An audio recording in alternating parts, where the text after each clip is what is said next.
Hey everyone, and welcome back to the Firefighters Podcast, where we seek to develop, inspire, and motivate the world of the emergency services operator through a series of wide-ranging conversations. Now, before we go any further, just hit that rate, follow, or subscribe button on whatever platform you're listening to. It's a key performance indicator for us and helps us reach even more people. Now, here's what we've got for you today.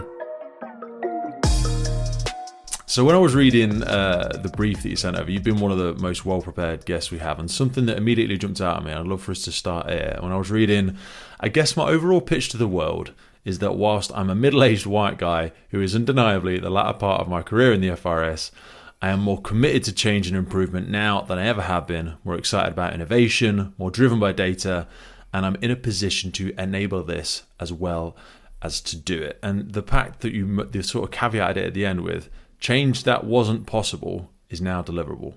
And I just thought that was a really, really great place for us to start, because we're going to stretch back over so many aspects of your career. Because you were actually, I remember in the next part of it, you were born in a fire station as well, weren't you? Yeah, I suppose to be absolutely correct, I wasn't born in it. I was born at a hospital, but that's on my birth certificate. But my dad was, and I'll use this word advisedly, he was a fireman at the time, in the time when people lived on fire service premises. And yeah, I was born in a flat at Birmingham Central Fire, I was registered at a flat at Birmingham Central Fire Station and spent my first few years there, yeah.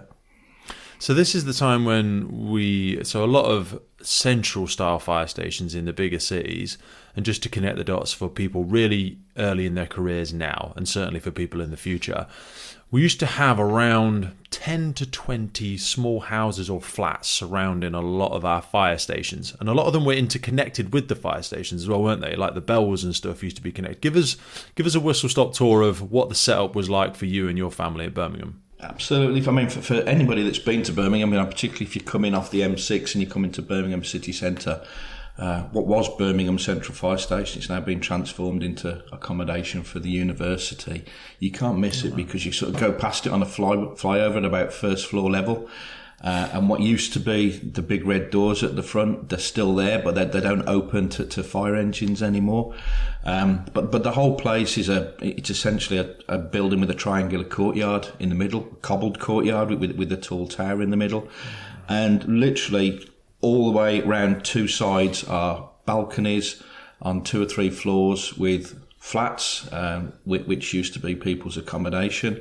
I think the really strange thing for me was in my career in West Midlands, because I've served in West Midlands and West Yorkshire, I got to work at headquarters at some stage, and I didn't get there till I worked as an area manager to work. And obviously you've been there as a firefighter, you've been in and around it, but you never get to go into what were the offices by then. So by the time I was working there, nobody was living there. They were all offices. And you had that really strange thing where every office used to be somebody's bathroom, it used to be somebody's kitchen, it used to be somebody's bedroom, it used to be somebody's living room, etc. I was really fortunate. Again, if you know the site, it's fairly iconic with sort of a clock tower, main gates as you go in. We lived in one of the flats that had the window just to the right of the clock tower as you look at it. And the really odd thing for me, again, I got to headquarters as an area manager and went to meet the head of finance in West Mids, as was at the time. And it was in my old bedroom where I used to sleep in a cot, which was really weird. But yeah, that's the way it worked. But yeah, that whole thing, there's photos that exist. My mum holding me as sort of a babe in arms, stood out on the balcony, which got published in the Birmingham Evening Mail at the time because they were having a bit of a rent strike. So the mums were all out with the babies on the balcony, but in the background you can see the whole of the fire station, the courtyard. You can see that. I'm going to keep using. So would the families be able to come out and watch you drill and stuff like that then? Oh, absolutely. And indeed, the balconies were used for sort of pitching the turntable ladder to and drill and stuff like that. And big open days. There's just loads of photos if you look back through some of the archives of what was Birmingham Fire and Ambulance became West Midlands Fire Service. So, yeah, a really, I guess, it was a lifestyle more than being a firefighter ever is now, because we're well back in the time of bars on stations, the Northwest Bar, as it was famously called in West Midlands. And if you weren't at work, we're talking different duty system then. You're probably downstairs in the bar having a drink. You didn't need to go out. Why would you? Because it was so cheap on the fire station. And then you can just go back up to your flat, Not always on call from your flat, but you actually lived on site, which is seems such a long time ago now and a very different way of working. But if you look at some of the duty systems now, it's not completely unfamiliar, is it? It's usually just not on that sort of scale on a central fire station type thing. This episode is brought to you in partnership with Godiva Limited. Godiva is one of the world's leading providers of specialist equipment for emergency services market. Renowned for innovation, quality and reliability, Godiva produces a comprehensive range of fire pumps, including vehicle-mounted, portable, and their cutting-edge integrated total water flow control system, SAMFlows. I've been using Godiva my entire career as a reliable pump on the fire ground. It is such a crucial element of a successful firefighting team that you want to empower your crews with the very best, reliable, quality product. Reach out to our partners by checking the notes in the podcast. Now back to the show. It's that level of immersion is what I probably hear when I'm listening to you there. That immersion in the culture, the behaviours, the kind of the tempo of how a fire station runs. And I wonder if that is one aspect that sort of maybe gave people a greater sense, not that people don't have loyalty now, but like that greater sense of loyalty, that greater sense of family, that greater sense of belonging. Because like you say, some places now, for better and worse, and the duty systems work really well for flexibility and people being able to work outside of the area that they live in. Some people live totally different counties. I know a couple of people that live in Wales that Absolutely. Travel hours and hours in and work on day crew stations and all that sort of jazz. But it made me think that when people are on those stations day in, day out, it must have been a very, very different culture. Not for better or worse, but just very, very different. Yeah, and I think different is the really appropriate word. You can look at it back now through those sort of goggles of perfect hindsight and the way culture's changed. Think, oh my word, how did some of that stuff go on? Bars on fire stations and all that sort of stuff. But I think standing here now in 2024, I don't judge it. It was what it was. As a deputy chief officer now, you just can't see or even imagine some of that stuff happening. But it was absolutely a lifestyle. My dad's dead now, but I talked to my mum about it because she has the best memories of it, and she talks about so fondly that the people that she knew way back then, because your friends the families that you worked with live next door to you. Absolutely. It was so close, and some people still in contact now after all of these years, but. If you ever needed anything, literally, if you wanted a cup of sugar or something, you go next door and everybody's there to look after each other. And I think probably relevant at the time as well. Pay wasn't brilliant. These weren't people living lavish lifestyles.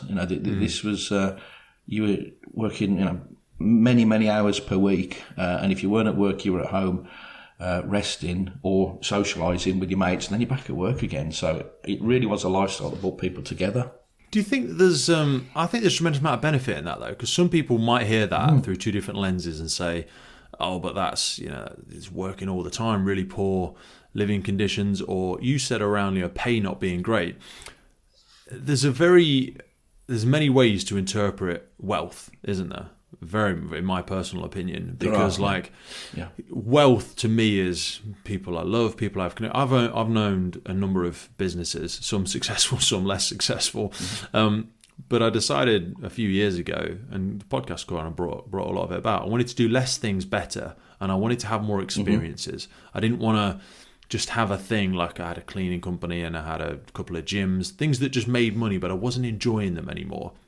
And I would see people that financially may have significantly less than me, but the wealth of experience that they were enjoying on a day-to-day basis is a very different metric for life. And I think about that now. We've never been so connected. Some of the stuff we're going to come on to in our conversation today is how technologically advanced the fire and rescue services become and how interconnected we all are.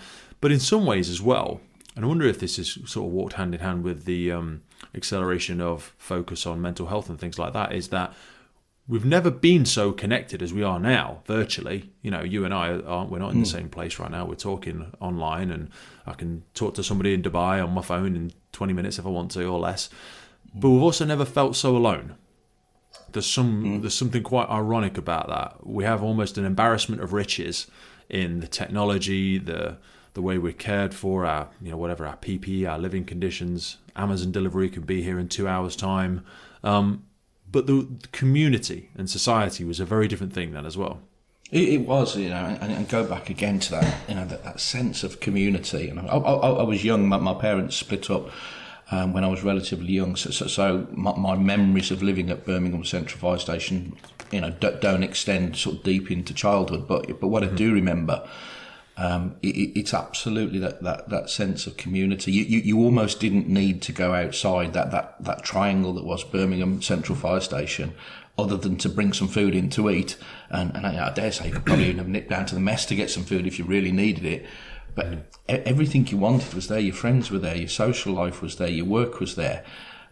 You didn't have all the social media stuff. But I suppose ultimately, at the end of the day, you could always just close your door as well and sort of sit there in the comfort of your own home and leave the world behind. Definitely, before the times of mobile phones and everything like that. And you close the door and you're genuinely there, but just open it and everybody's there and everything's there as soon as you need it, and people there to help you. Fantastic times, as you say, and I get from my mum particularly that real sense of community and a fondness for the time of remembering what it was. When I was reading through some of the notes that we shared before we came on to have this conversation today, I had assumed after reading the first few bits around your dad and your family and the career that you're very generous with the information that you shared with me. But I was astonished to hear that it wasn't actually a natural choice for you to enter the fire service. You kind of went into computer science first. Take us into actually how you actually arrived at the doors of the fire service, having gone through a different cycle through your teens. Yeah, really strange. And for me, one of the great mysteries of my own life that I think about so many times, sort of sitting here, as you said, getting towards the end of my fire service career, simply by virtue of how long I've been doing it. And you very often think, how did I get here?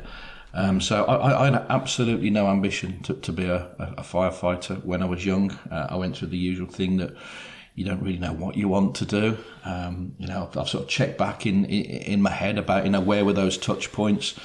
And, clearly the touch point of living there was something, but in my own head, it doesn't play a massive part. It was a memory of childhood, but nothing more than that.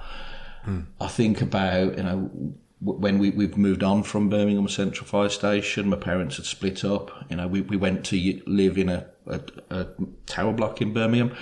I remember the fire brigade coming out. I've got some really vivid memories of them knocking on the door and telling you to leave the door closed because the rubbish chute's on fire again. And I wonder, was that something that was planted in my mind? You remember the fire engine coming to school? Was that something that was planted in my mind? But I can't ever sort of hang any of them around an absolute burning ambition. I think they just seem like a function of society. And I think about this when I speak to kids now. Like, I think now more than ever, and please tell me if you disagree, that a lot of people still don't see the fire service as a career. It's just like a thing that happens in society. Someone just does it. And I feel like we don't advertise it, we're not very good at branding it. I know I'm jumping forward in our conversation, but I've heard that a lot. Like, people think, oh yeah, I know someone does it, but I never thought of it as a thing to do. Absolutely, and this is a huge, but we'll probably talk about my passion for communication, sort of promoting that role and brand of the sector. But in my mind, nobody sits at home thinking I'm going to have a fire, or nobody goes out in the car and think I'm going to have a road traffic collision. Therefore, I don't think many people are overly conscious of the service that we do, other than that little bit that's tucked in the back of your mind that somebody's there if I need them, and all I've got to do is dial 999 and they'll come. But beyond that, I don't think many people give a very active consideration to what we do, and what falls on from that is, do then people make career decisions about, I want to join the fire service because it's been through a variety of brands through the time about what being in the fire service is, and the contemporary brand is very different to what my dad would have joined, way back at the end of the 60s. But yeah, it's something that really matters to me, and the reason it matters to me so much is because we've been through austerity, and this isn't in any way a political dig, but we live in austere and increasingly austere times, and when budgets get addressed, when budgets get cut, let's say that's what it is. And politicians and are looking for areas to cut, and I particularly say this at national level.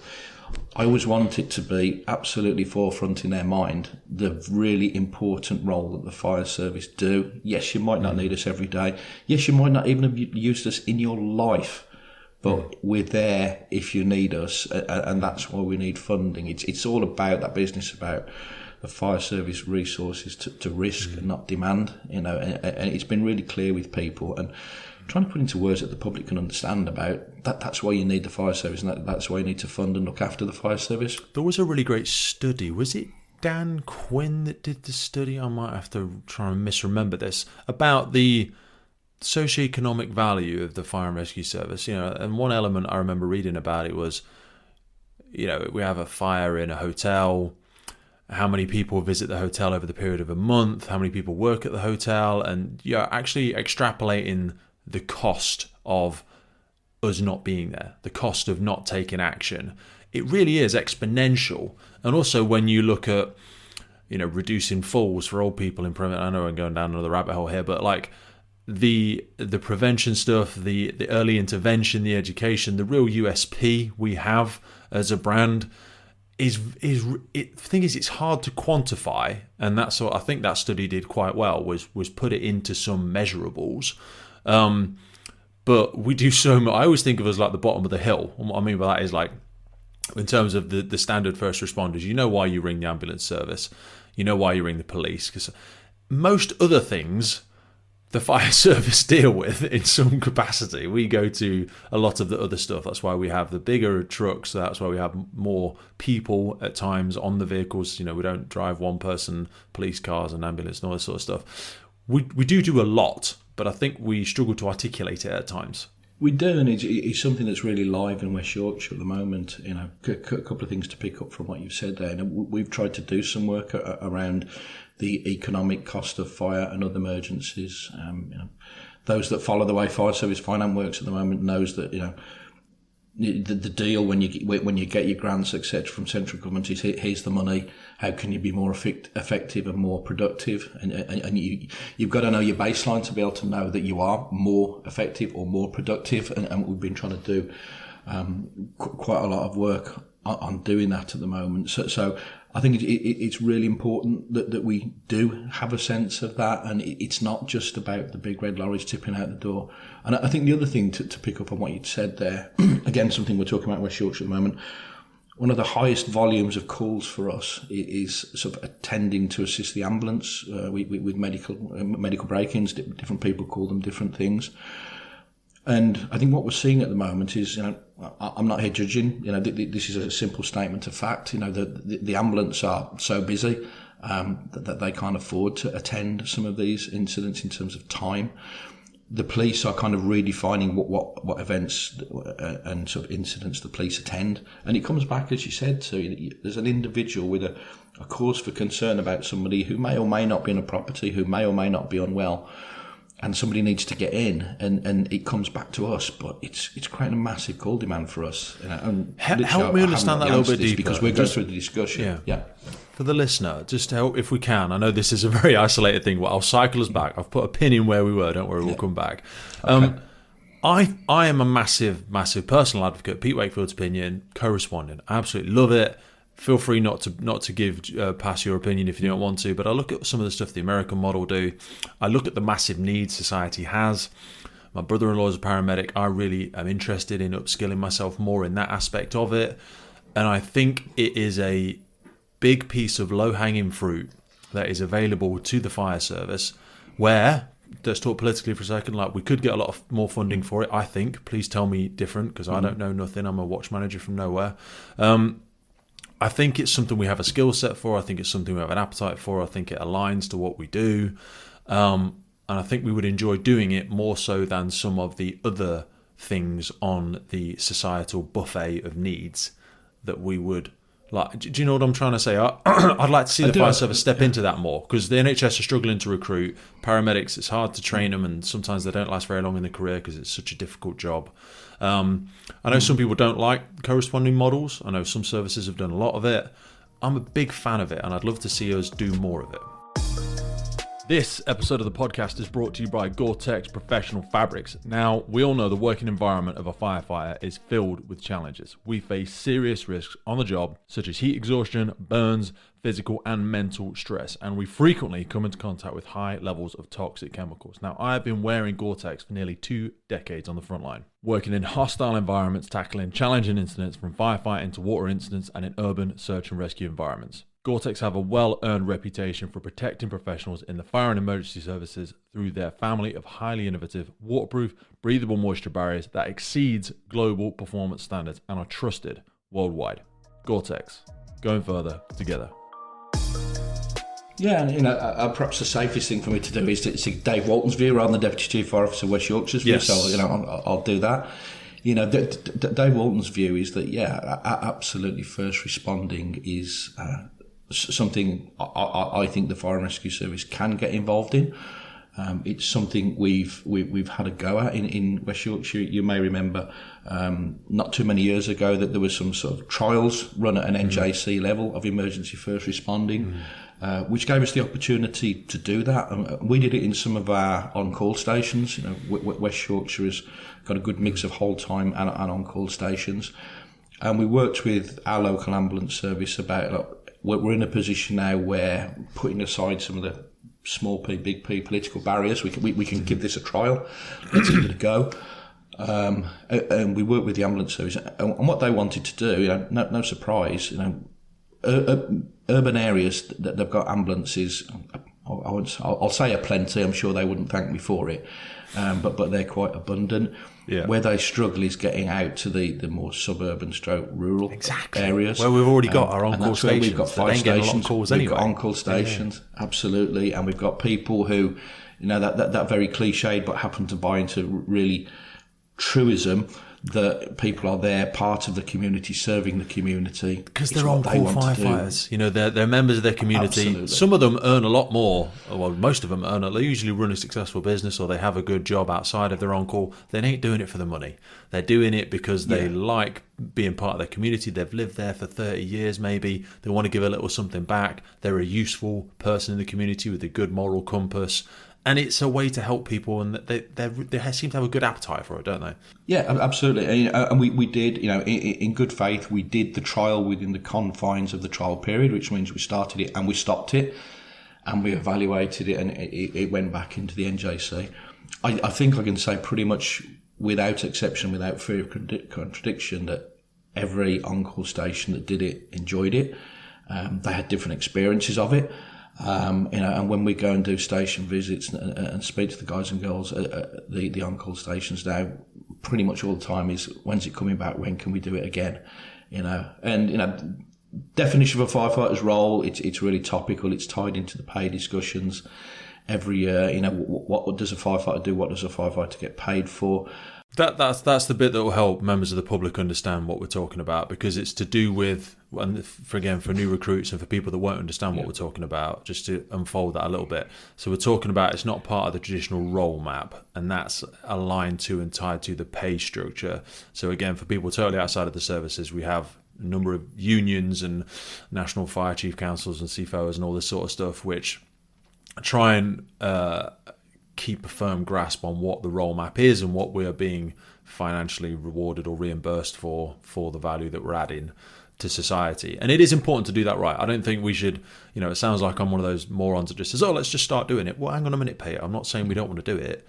I'm saying let's make sure we navigate into this with our eyes open, because it's easy to get into things. It's hard to get out of them. It is, exactly. And, I'd say that from principal officer as well. I'm sure many people could sort of look at us and think, we'll just nod and load more and more and more into the firefighter's role. But, I go back to what I said about being effective and productive. The measurement is be a busy fool. Talking about the changing role of data now in the service. we're actually getting pretty good about putting some numbers around about how effective and how productive we are. And we can do things to make us more productive. We can do things to make us more effective. And, emergency first responding may or may not be one of them. But if we're going to do it, if we're going to formalise it, let's go into it with our eyes absolutely wide open. Let's work with our staff. Let's work with the representative bodies. But going right back to start the question, is it something I think we should and or could do? Yeah, I really do, because let's face it, the level of trauma care training provided in a number of fire and rescue services now, it's not that far off where exactly you need to be. Just give them the kit, give them the car, and out you go. But yeah, work to do, but definitely positive for us. Thank you for that. I will climb us back out of that rabbit hole, because we started with the beginning of your career. So, a couple of things to ask there. You joined in 1985. A few things. There was one that really stood out to me around your operational firefighter for 10 years before wanting to step into that front left seat. And you reference saying you didn't want to do it until you had operational credibility. So I really, really want to talk about this for a few reasons. One, what was recruitment like when you would go? Because you even speak about when you went into the training department, and you said there was overlapping courses of 20 to 30 people starting every 4 weeks. So we'll talk about that. I want to ask you about what your recruitment was like, and then also how quickly, as a third question, people are having to step up into these roles now just due to the natural cycle of career lengths, and how quickly some people are being promoted. And that's required and necessary, but also a bit scary for some people as well. So lots to chew at there, whichever feels most appropriate. Yeah, absolutely. I mean, let's go back to the actual process of recruitment first. How long was it for you? Interestingly, probably like 3 or 4 months in total, which again is probably very different to people's experiences these days. Mm-hmm. Somebody actually sent me a black and white photo the other day. I'm sure they did have colour film at the time. It makes me sound really old. But somebody's digitising West Midlands photographic archives, and they'd come across the photo of me on that day when you go for sort of selection, recruitment selection, stood there looking very forlorn, with plenty of hair on my head, looking very young, holding a helmet with a little paper sticker on the number. That was going to be me for the day. And that photo's materialised. But what was it about? There was, as I remember it, there was a lot of hose running, and I think we were back in the day that pretty much we ran hose until somebody fell over, rather than anything more scientific of that. There was elements of sort of the manual dexterity, putting together hydraulic rescue kit. There was a ladder climb and a leg lock. It's very similar stuff to what happens now, but arguably not as scientific, potentially a little bit more risky. Perhaps a very different culture around what was happening. Very much back then, you were there to be shouted at. It's a phrase that I hate. I know it gets used a lot. The term beasted. That was part of the process, and let's keep pushing people until they can't go anymore. I pulled up the Michael Burke 999. Talk to people about that that don't know it, because we'll put that link actually for people to have a look. That might give a useful reference for them as to what we're talking about and how it was back then. Yeah, so this actually dropped in some later in my career when I became a station officer in West Midlands, responsible for the training of recruits, or trainees as we now call them.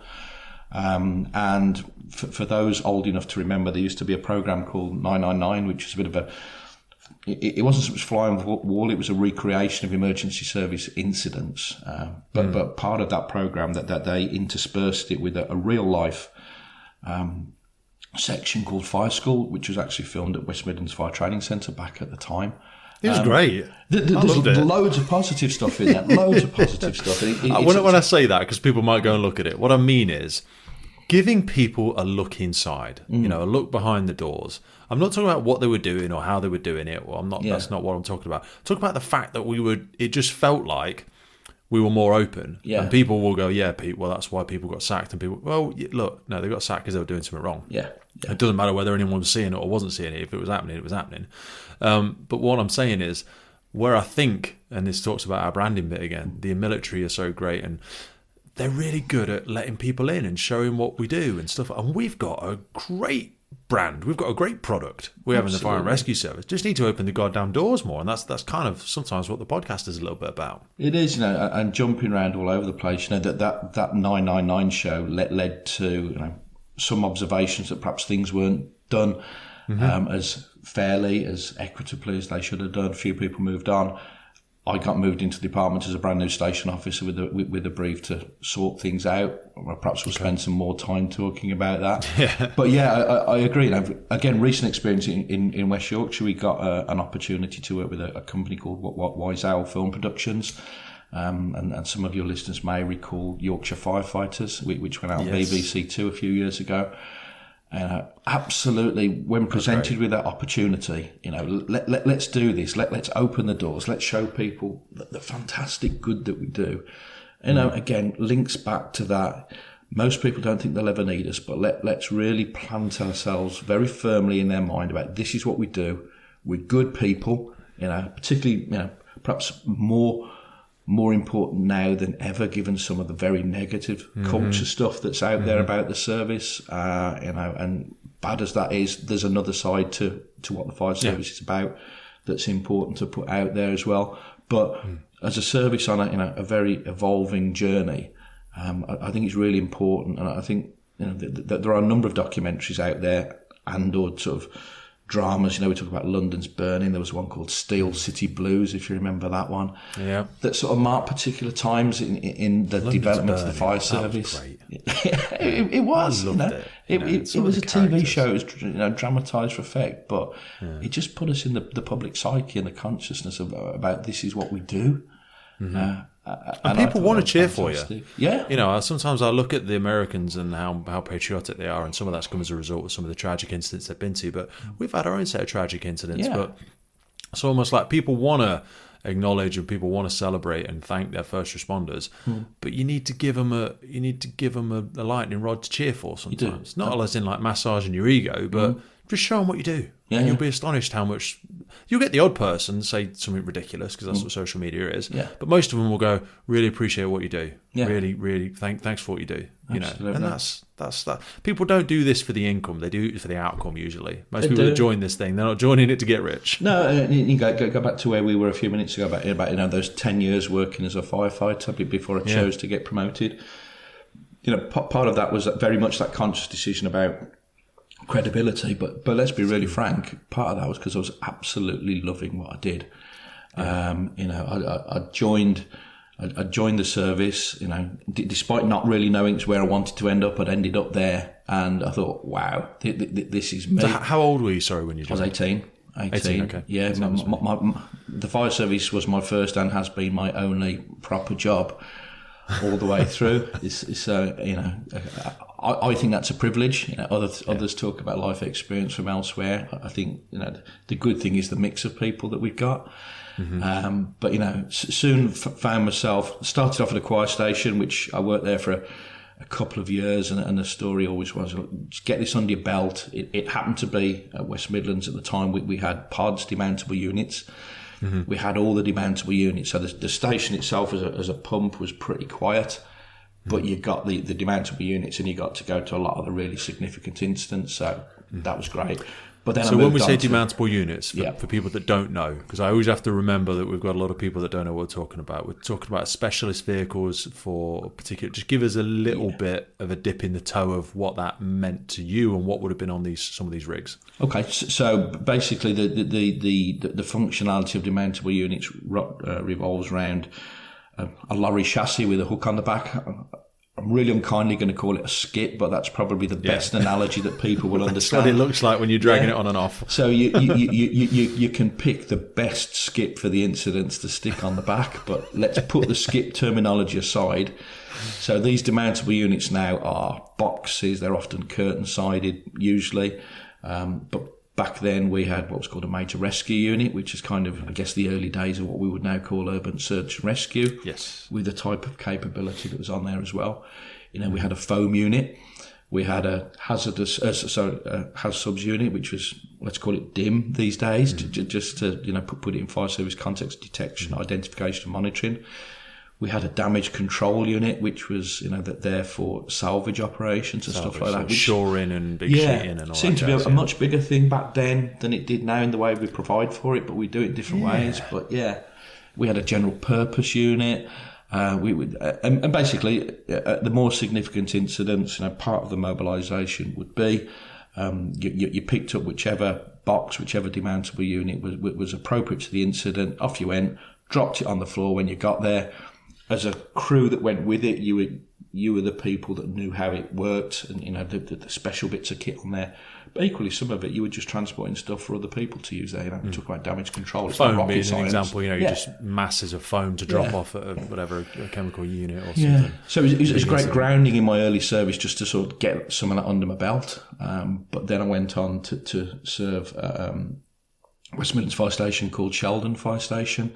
And really interestingly, somebody only yesterday posted something on Facebook in a group with the 1994 call statistics for West Midlands, which is when I was back at Sheldon then, when I was sort of on that verge of firefighter, done a couple of temporary leading firefighters. The brigade was doing 60,000 calls a year at the time. The station I was at, and I say there was a degree of pride, which I think is endemic in all of us.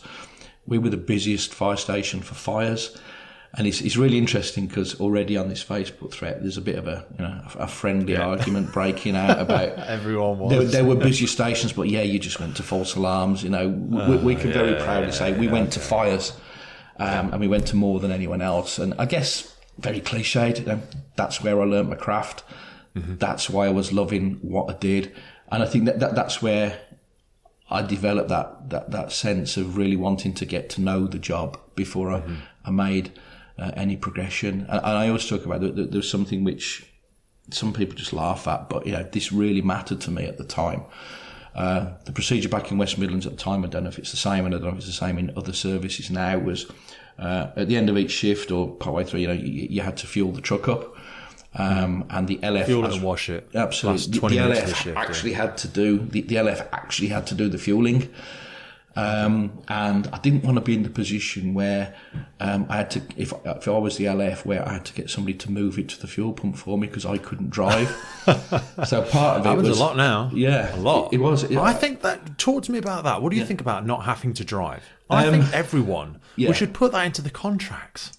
Part of the because I think we'll end up in a position where we won't have any bloody drivers. I quite agree, and again, a very live issue in my own service at the moment. We are having the discussions about, it is part of your trainee course that we train you to be a firefighter, and then we learn you to drive. Let's teach you to drive. Well, we can make them do their HGV or LGV, can't we? Yeah. You can't make them do their E-clad. You can't make them do the blue light. Yeah, and that's a really difficult position to be in. But again, speaking to people, I think once you do it, once you've got over whatever gets in the way of you wanting to drive, and I accept that some people, driving a big red lorry at speed with the number of people in it, it doesn't necessarily spring to mind as a really sensible thing to do sometimes. But I think the quality of training that we do, I think the emergency response driving standards that are coming into all services now, take it to another level. And I've always felt, and this is as a responding flexible duty officer now, really, really self-assured about how I've been asked to drive, how I've been taught to drive, what's required of me. Yes, it's a huge responsibility, but I do recognise that some people, this is where I start to sound really middle-aged, isn't it? That some of the younger people joining our service, and a lot of this depends on where you live, don't want and or need a car. That therefore, why would they drive? And it's just starting to go through that. But it seems so weird to even say that, doesn't it? It does. Because it's just when I this is me again, not your thoughts, but when I meet someone in their mid-30s and they haven't got a driving license, I'm like, what happened in your adult development where you didn't? And maybe you grew up in central London and you just rode a bike everywhere, or you grew up in Oxford or whatever. But I just think, why did you never get? It must be so life limiting. You can't just go, I want to go to Newquay. I'm just going to drive up to Cardiff tomorrow because I want to. I'm going to take me and the missus or me and my fella or whatever. So strange. But also, I think there is a bit which we're maybe not looking at here, is elitistly, if that's not even a word, we thought people wanted to do it just because it was always exciting. I just wanted to do it. At some point, I wanted to drive the fire engines. I wanted to drive, and I drove them for probably 8 years or so, then stopped for a bit, and then I have to do it again now because I'm in the training department. But as a watch manager, we don't usually drive anymore. But we assumed everyone wanted to do it. But it is really the only part of your career, and please tell me if you can think of another example, where you're risking your own personal stuff, because it goes against my own personal license. Yeah. If I make a bit of a faux pas, if I bump a thing, if I run over someone that steps out in the middle of the whatever, that goes against me as a person. The organisation will look after me to the best of its abilities as long as I'm driving in the way that I was trained. And that's the bit where some people are like, well, it's just not worth it. I'm not going to get paid anymore for it. Why bother? Yeah. MSA are supporting us on today's podcast, and I chose to partner with them because I've been wearing this stuff for nearly 20 years, and they are the global leader in development, manufacture, and supply of incredible, safe products that really protect people, not just our communities out there, but also first responders, most importantly, all over the world. Get yourself over to MSA and have a look at it. The high-performance protective clothing for emergency services responders. They also partner with us on the UK Pink Firefighters. It's because we love them. The helmets with the reflective visor, the F1XF, absolutely epic helmet. And not forgetting how they improve firefighter safety through their connectivity in the connected firefighter platform. That incorporates the M1SCBA, which is the tried and tested BA set. Everybody uses it in the UK Fire and Rescue Service. Then they combine that with the Luna module, which is a wireless all-in-one device creating an independent search and rescue network, providing edge detection, enhanced personal thermal imaging, while simplifying post-scene reporting and data retention. Honestly, the edge detection element of it, go and check it out. Honestly, go and have a look on their website. Edge detection, it looks like the Matrix. It's absolutely awesome. In terms of an enhancement tool for search and rescue, it's literally unrivaled. MSA are always pushing the envelope, and it's a real privilege to be able to continue to grow our partnership together. So whether it's your PPE, your bunker gear, your helmets, your SCBA, your thermal imaging, your Luna, or your portable gas detection, both of us know that this equipment needs to work. It needs to be high quality, reliable, and dependable in the moment. And that's why I use MSA, because they know what's at stake. The defined role of a firefighter is to drive. There is an argument that if you don't, you're not fulfilling the full role. Yes. Therefore, why are you paid the same as everybody else? Your full nozzes. Yeah. That's like, that's the way I think it is. Tie it to pay because you've not done the full role map yet. Yeah. So is it about extra pay or is it about paying to get up to the full? That's discuss? The mistake. We're not going to solve that here, are we? People realised they could stop early and go, well, I just won't bother doing that one. Yeah. But anyway, we digress. You wanted to get that full complement of skill sets and understand so that you could be fully competent in your role before stepping into that front left-hand seat. Talk to me a little bit around people that are going through that accelerated development now. We've got so many people retiring, mate. You'll know far better than I will. Yeah. And some of them are new people, and they've been in a couple of years. They've done their apprenticeship, and then they're just recognised as having some leadership qualities, perhaps. And because we do need people, they will be. People will be saying to them, I think you should look at your crew managers. I think you should look at your LFs. I think you'd be good at it. Yeah. But maybe they've only been in 3 or 4 years. Absolutely. And also add on to that the layer of the direct entry stuff. Maybe there's a similar analogy to be had there, although those individuals have recognised leadership qualities from a different aspect. But again, it's a different context, like you were just saying, around knowing the role as well. Yeah, I think it's one of the most significant challenges facing fire and rescue services in the 2020s and going forward. I spoke about the West Midlands back in the time when I did that comparator. 60,000 calls a year. One way or another, you got experience almost wherever you were. That's not the case now, and of course, by all measures, that's a good thing because we're not going to fires and emergencies. People aren't put in peril and harm, but that leaves us with a consequential problem as a service because somebody's got to sit in the front left-hand seat of a fire engine and somebody's got to take charge of it. So I think it's more incumbent upon services than ever, firstly, to spot talent and to nurture it. And a little bit it's about, have we completely defined exactly what talent is? Leadership comes readily to some people, but and it's a lot of stuff we can teach, can't we? There's a lot of stuff we can sit you down, we can teach you, there is that bit that is discussed, is leadership something you're born with or something you're trained to do? It's probably a bit of both, in my own opinion, really. And it's getting to that point of, that mix of your experience, your skills, your knowledge, your understanding, your personality. That's what makes the sort of people that I want sitting in the front left-hand seat of a fire engine. But you don't have the luxury of, like I had, I guess, and it is a luxury and a privilege. Let me make the conscious decision that I'm going to spend 10 years getting that experience and getting that knowledge, because there wasn't the sort of issue that we have now back then. There were other people fighting to be leading firefighters at that point in my career. And I would say as well, some people even back then that I looked at, I thought, you're not ready to do this, but the ambition, perhaps it was about the money, perhaps it was about the rank on the shoulder, got ahead of them. And they took the role because it was there to do. If you wait until you're fully ready, I think you've waited too long. Yeah, absolutely. So there's a wonderful bit in Sabrina Cohen-Hatton's book, actually, to reference there for a second, and maybe it's a nice architecture for the male-female population in our services now. Women only go for a job if they've got something like 95% of the desirables and requirables, whereas men will go for a job if they've only got something like 40%. Absolutely. And I can honestly place my hand up and agree with that, because I have that almost audacious, perhaps slightly egotistical, but just optimistic self-belief where I'm like, I'll get it. I'm sure. I'm a pretty smart cookie. I'll work it out. But I'm probably not the best person I'm not the best person to run a podcast. There'll be people a lot better than me, just audacious enough to do it and go, I'll kind of fumble my way through. You're doing just fine.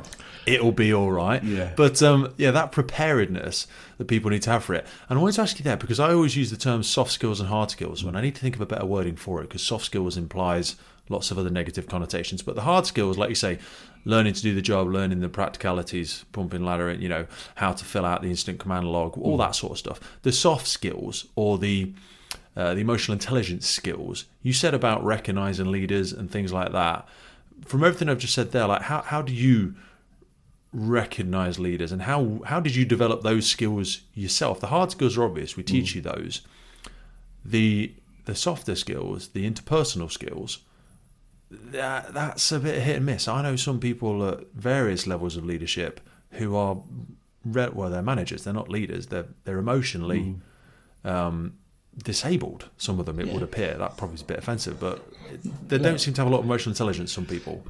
Absolutely. I accept completely where you're coming from there. And, there are measurements, that there are books you can take where you can take those EQ tests and see how emotionally intelligent you are or otherwise. And I think that's a great indicator of where you sit. I think something that's really popular and really important in the fire and rescue service at the moment is 360 feedback, and the importance of done that, and we've done it in West Yorkshire as a senior team, and we're sort of moving it down through the ranks and roles now towards. I was going to say, manager. where are you at now? Because it's part of the new NFCC leadership framework. It is. I've been doing it for about 10 years in other organisations, because I worked for a big pet food company, fast-moving consumer goods company, and we've been doing it for a long time. Very valuable. But when I came into the fire service, it was almost like it was almost like a sketch, because you would have people that everyone didn't like, or they didn't like.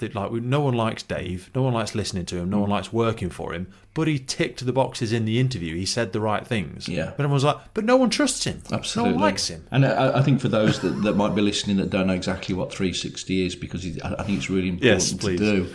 There are various ways of doing, but essentially what it comes down to is you become the subject of a 360 appraisal. You will be asked to give a number of people that you work to, if you're in a position where you are subordinate to somebody, a number of people that you work with, i.e. your peers, and a number of people, if you're a manager, people that work to you.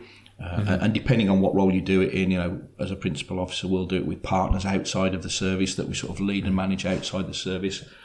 They get sent a questionnaire. It asks, 100 questions about you, in this situation. Does Dave do this or this? And it's sort of behavioural type responses. The whole lot then gets coalesced, thrown through, a piece of software. Somebody who is trained in analysing the software, then sits down with you. And you get, in our case, of a 2-hour feedback session. And people talk through, this is what people have said about you. And perhaps the bit I forgot to say was that it's all done anonymously. Yes. So whilst you know who the questionnaire is going to, you don't know who has said what about you. Yeah. So you get, generally it presents as one of these sort of spider web graphs about where your strong points are, where your areas for development are. But then you also get, or the people who respond to it get an opportunity as a narrative to put some narrative sentences about you, and some of those are good, and that's really great and self-congratulatory about it. But some of them are things people would like to tell you to your face, but can't. So this provides the opportunity to do it. And if you go into it with an open mind and accept it for what it is, it can only ever be an enriching experience that makes you a better person, a better leader, because essentially it's done for leadership skills, and it's listen to what people are saying about you, and I think that's really important in the development of people. Going back to that question, how do you develop people these days? I think part of it is understanding who you are as a leader. I think it's understanding what sort of leaders we want in the fire and rescue service. I think we're getting increasingly better at defining that, and this is this whole identity crisis that the service sometimes has about are we a command and control organisation that is sort of quasi-militaristic, or are we something different, whatever that is. I've never really quite found the word for that. So as a service, let's decide who we want to be, what we want to be.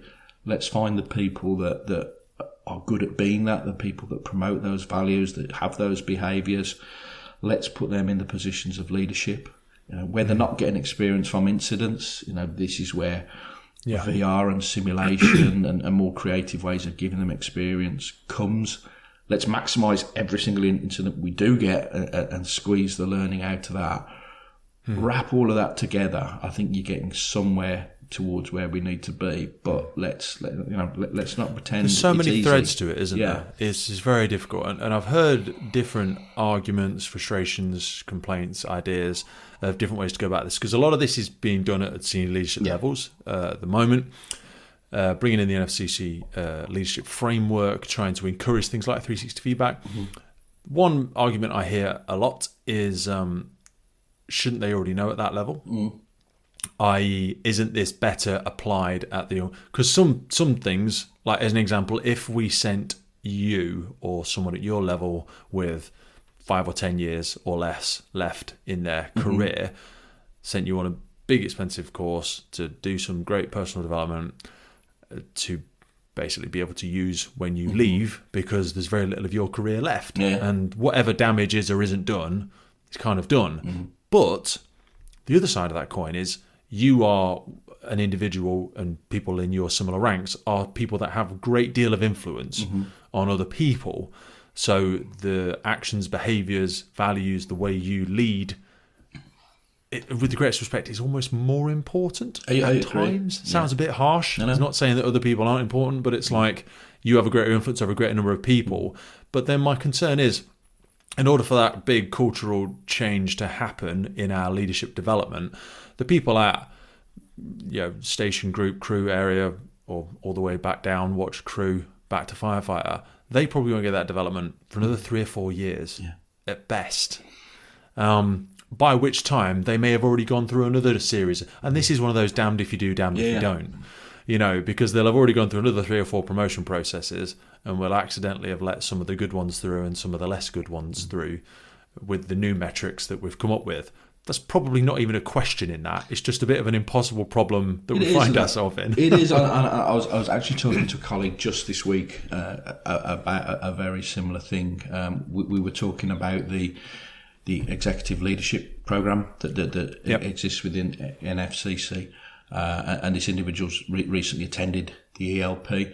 And this isn't a discussion about the content or otherwise of the ELP. And I think it's help people understand when do people do that one? Well, I think this is really the critical thing. It's generally happening when people are at or around about that in grey book terms, that group manager, area manager transition, probably more the area manager end of a continuum, and sort of Green Book support staff roles, that equivalence. Now, firstly, let's put on record, it's great that there's that mixed course and that shared experiences, but it's happening not necessarily on a time-bound basis, but in terms of your progression through, if you take that hierarchy of the fire service, it's happening towards the top end of it. I think there is an argument that, but by the time you get to that time in your career, you've kind of built, to some extent, who you are as a leader.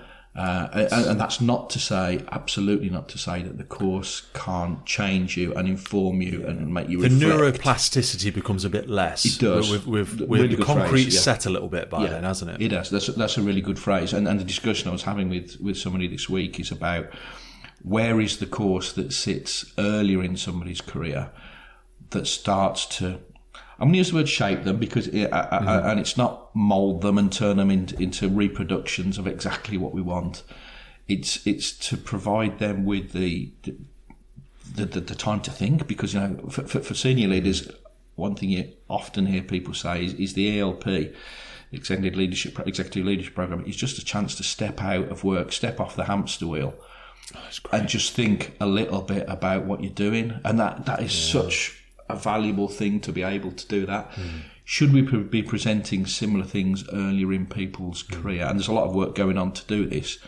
I think yes, there's absolutely a case. It depends for that. where the person is as well, doesn't it? Does. I'll give you a wonderful micro example. So when I joined as a no, not when I joined, but when I was still a firefighter quite a number of years ago, the organisation that I worked for were doing leadership apprenticeships, and they still do them. And you had to sit a test at the beginning of them. I don't know if you remember. We're still doing it now, I think. And they sort of do a massive questionnaire, and you have a conversation with one of the coaches, and they see whether or not because it is an apprenticeship, so you have to qualify for it. And a bit like the firefighter apprenticeships that we do now, if you know too much about firefighting already, you might not qualify for it, sort of. So I remember sitting that, and this might sound like I'm just massaging my ego, but it is a good example. And you sit it, and it was for the level 3 leadership apprenticeships, which were for they were doing for people developing leadership. So we did the tests, and they said, "Oh, I'm afraid you won't be appropriate for it." I said, "Oh, no worries." They said, "But you'd be great for the level 5 because that's probably kind of where you're at." So I was like, "Okay, fantastic." So this external company put me forward for the level 5, but then my service came back to me and said, "Oh, we're only doing the level 5 for station managers." Yeah. And you're not a station manager, so it's not appropriate for you. I said, but this subject matter expert who specialises in leadership has said I'm appropriate for the level 5.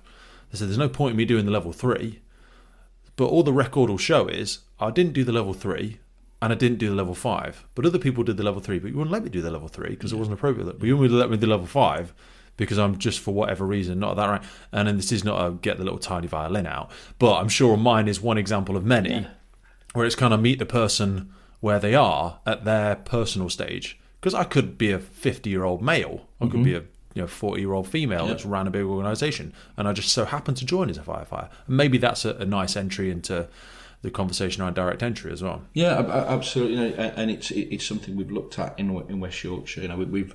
We've taken a conscious decision at the moment that we're not going to go for direct entry. That there are a number of individuals who have joined different services. We've got a lot going on in our service at the moment. We're building a new headquarters. We're doing massive fleet changes. There's a lot going on. The fleet change, I'm really excited. We're going to talk about come that back in a to minute. that. It's a very, very conscious decision on our part that we have that many projects going on at the moment that we need to get to the other side of. Direct entry is not for us now. It's and you'll hear very often when you go out on fire stations and talk to our crews about, why do we have to go first? Why can't we let somebody else get the learning and then just learn from them? Why do we have to be pushing at the front all the time? And part of the reason is because we want to, because we think it's really important to push the boundaries, but you can't push every boundary all of the time. Reminds me of the business stuff I used to do. I ended up becoming the busy fool and doing lots of things and not doing any of them well. Yeah.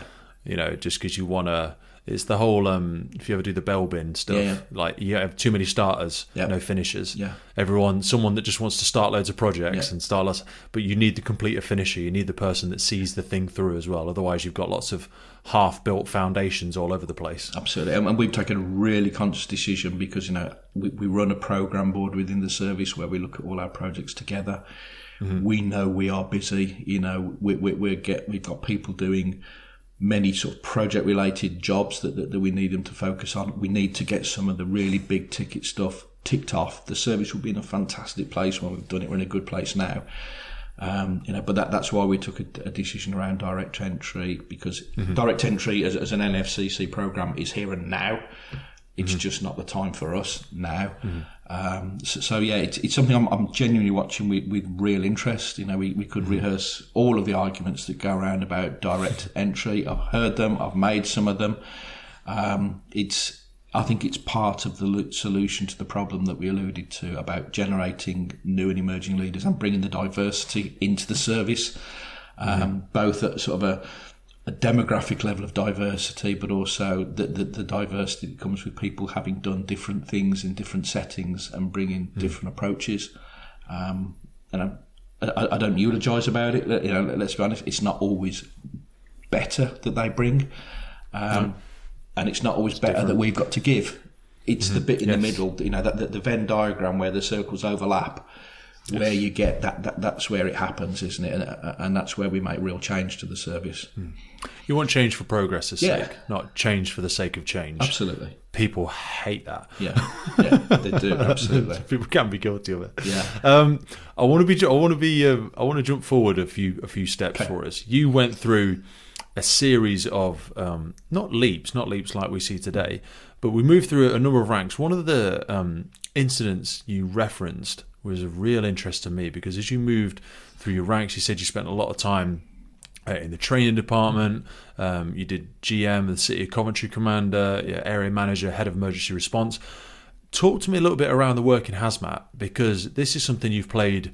I want to say you have played a big role in it, but has maybe also been quite a bit of a secret passion. Perhaps doesn't play as much of a role in your operational world now, but I know you still do a tremendous amount of work with the NFCC in it, and we sort of referenced briefly to it earlier on in our conversation. Give people understanding, for anyone that's knows nothing about it. Let's put our mind in day one firefighter and maybe member of the public. Why do fire and rescue service go to Hazmat?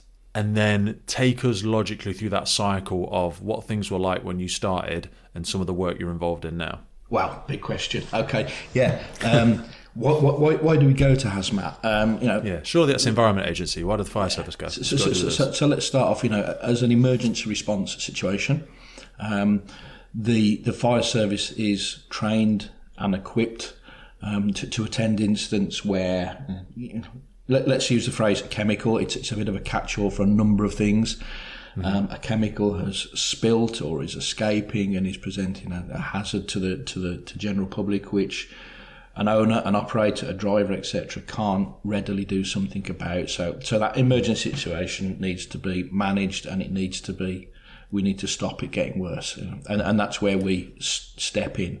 I think it's really important to say about Hazmat that what we do is the emergency response phrase, and you reference the Environment Agency, and we work very, very closely with the Environment Agency. So whilst the actions that we take are looking to minimise the harm to the public, to responders, to the community, property and the environment, there comes a point where we've stabilised it, and we hand it back to somebody else to, if you like, clean up the mess, for want of a better phrase. I think a lot of businesses don't understand that sometimes. No, absolutely. And I'm sure many of your listeners who work operationally in fire rescue services have been through that really difficult conversation with somebody that, look, we've done our bit now.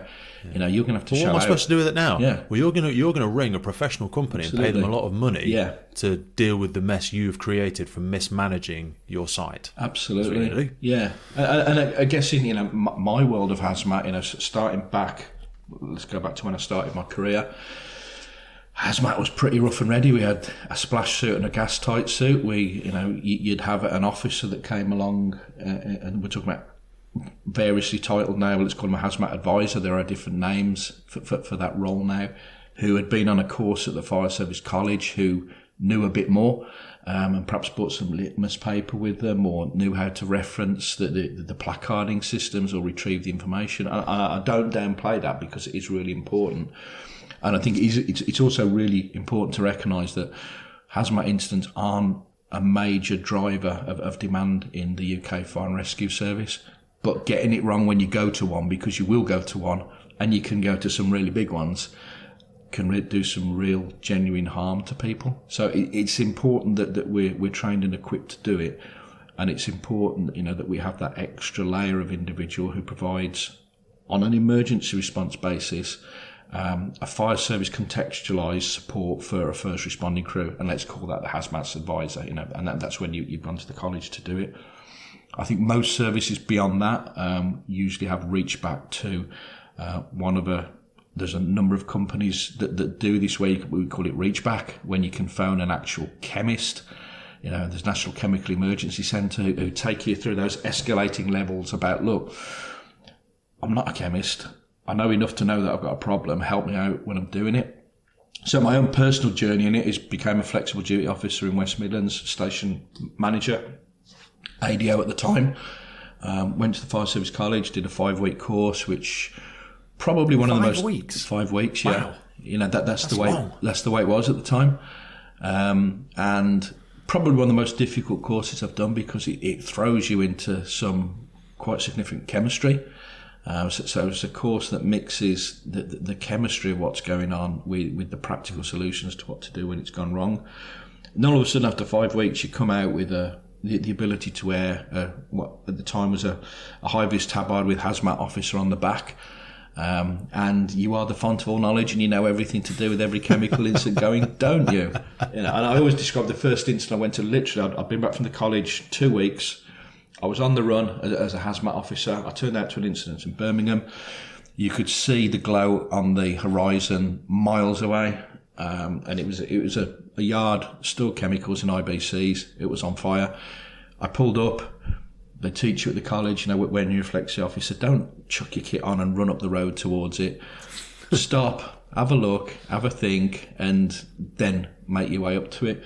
And I have to say, this particular incident, the thinking didn't go much beyond, oh shit, this isn't good. And then the incumbent incident commander walks down the road towards you, because they know what you're there for, presents you with this huge sheaf of paper, which represents all of the chemicals that are in this incident, and says, "Is that like Gaffer? It's on fire." Yeah. And you go, okay. And at that point, it's okay. Let's go and have a quick look, but then let's sit down, try and keep a little calm about it. Let's start sorting through this, because I've got no chance, nor as a pretty expert chemist, no chance to know how all of those different chemicals are interacting when all the IBCs burst and they all mix together. But let's look through it. Let's find the bad stuff. Let's find the stuff we can live with. Let's have a fairly good stab at what we're doing. And my first incident, I have no shame in admitting, I reached out to our reach back support and said, "Look, I've got this. I've read through it. This is what I think's going on. This is what I propose we're going to do about it. Anything I'm missing?" You went, "No, you've cracked it." So it was fine. So do services pay like a rental to have that service? That's a poor word. You've got the National Chemical Emergency Centre, which every fire service can use for free, and their numbers out there for everybody to use. But a number of services, as part of the way they train hazmat officers, let's use the word commission, that they'll commission a third-party organisation with expertise in the area to support the training of their officers, to help them with their hazmat delivery in service. And most of them also provide that. Here's a 24-hour phone number where you can phone somebody really, really clever who knows about chemistry. You ever met Sean Green? I haven't, no. Oh, right. Sean's a really great trainer. Does a lot of hazmat stuff around the UK. But Ed's great. I know you. I saw a photo of you with Ed. Absolutely. We had Ed on the podcast, and Andrew was the head of the response for the Environment Agency. Andrew Barnes. Yeah, we were very regularly together. Yeah, those two. Yeah. Ed and Andy, I had a lovely chat with them. Really fascinating blokes. And one thing that Andy there's one thing that actually sort of tripped Ed up in the conversation. Ed won't mind me saying, it's in the episode, people can go listen to it. The quantity of the stuff, because we spoke about the damage it does to people in society. But I remember one thing that Andy was talking about was, it had like, because Ed was like, I think it's anything over 2 litres. And Andrew was like, no, it depends what it is. Yeah. Because he said he'd had something like a quarter of a litre, like 250 mil of, it was a herbicide or something like that, had got into a water and it had killed like 7 miles of river. Absolutely. And I was like, wow. Yeah. So it was like, it's not saying people are stupid, but it's like, don't worry too much about what it is or how much of it. Just tell us. Yeah.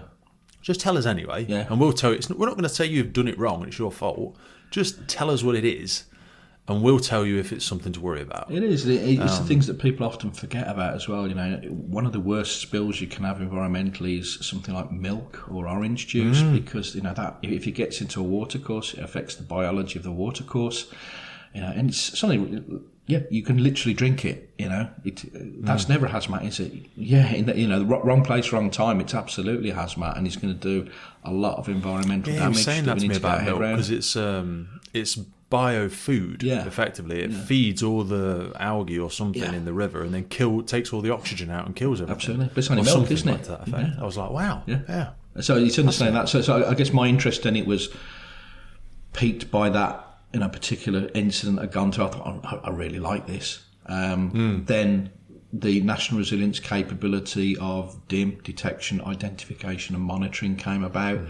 I got to do the first suite of DIM courses down at the Fire Service College, and all of a sudden you've got this area of expertise that goes along with the day job, and I hope people enjoy it when they do it. I was really fortunate that I absolutely loved doing it. It was just something I was interested in. I've talked in some of the notes I've sent you about people being professionally curious, and this is something that really made me professionally curious to understand. And then sort of further into my career, the opportunity to become the National Fire Chiefs Council lead for hazmats came up. And that's how do things like that come about? How do people get assigned those things? It is beyond a privilege to be able to bring the Firefights podcast to you, and we are so grateful for every single person that supports, listens, shares, and follows our journey. But here's the honest truth. It takes a colossal amount of time and work to keep the podcast going. And to help us keep doing it, create more, reach more guests internationally, and make the podcast sustainable, we're asking for you to help. And to do this, we've set up a Patreon page. Now, by joining this, you'll not only support the future of the podcast, but also gain access to exclusive benefits. Now, if you've ever wanted to meet a member of the podcast, buy us a beer, buy us a coffee, and you think anything you've ever listened to on the podcast has been worth £3, that's basically what we're asking you for. By joining our Patreon community, you will get access to every single full episode archive we have ever made. Now, hundreds and hundreds of key documents that we've got in there on fire behaviour, firefighter health, cancer risks, incident debriefs, and so much more.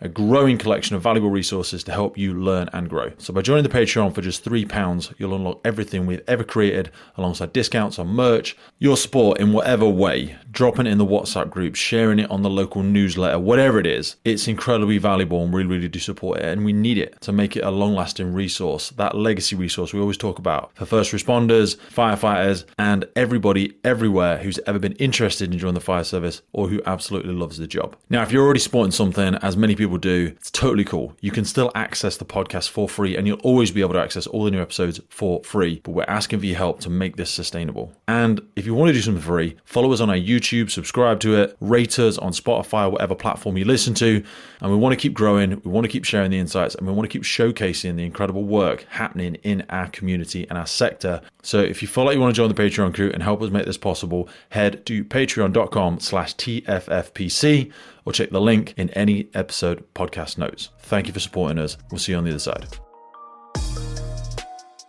It's changing, to be fair. Do you have to apply for them? Yeah, I'll say back in the day, and that's not too long ago, and this is when we were Chief Fire Officers Association rather than NFCC.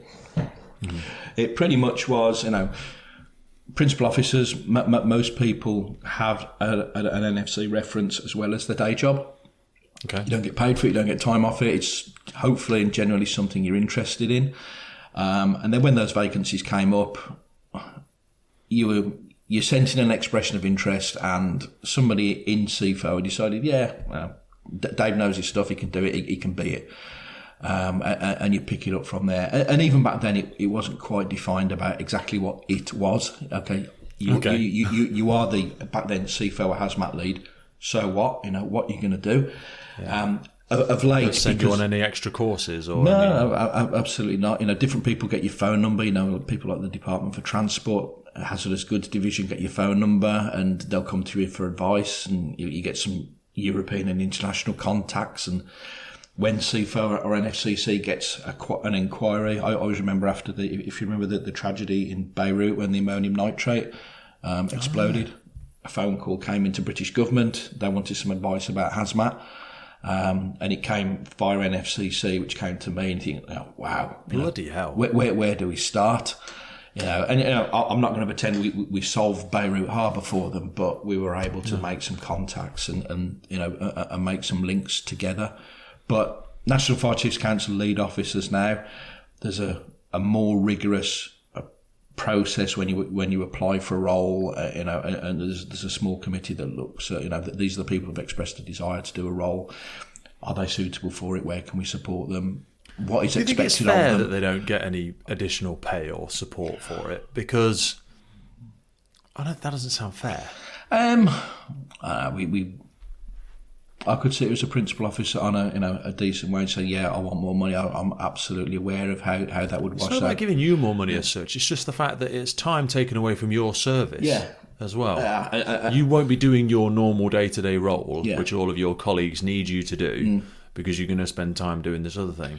It is, but and again... Even if like the old National Resilience model, where they just reimburse your service for you being willing to do something maybe, rather than financially giving you money. Yeah, I'd kind of rather come at it from the position that if everybody does a little bit, the collective sum of everybody doing a little bit is great for the service. So if we all do our bit, a lot of services don't have to do the deep dive on Hazmat because we've been able to do it for them. But equally, I want to go to somebody else, a peer somewhere else where I want advice on something else. I don't have to do the deep dive. I don't have to have the experience because I know somebody who can. So I think the world is changing. I think that the way it's worked in the past, that it's the quality of your phone book and the quality of your contacts about who you can phone up. I think that's really, really useful. But I think if the ask of people becomes more, and if you look at the way National Fire Chiefs Council is changing now, the National Fire Chiefs Council employs over 100 people. Really? CFO, as was Chief Fire Officers Association, basically, and I'll simplify for effect, employed an administrative support staff that facilitated all of us doing stuff.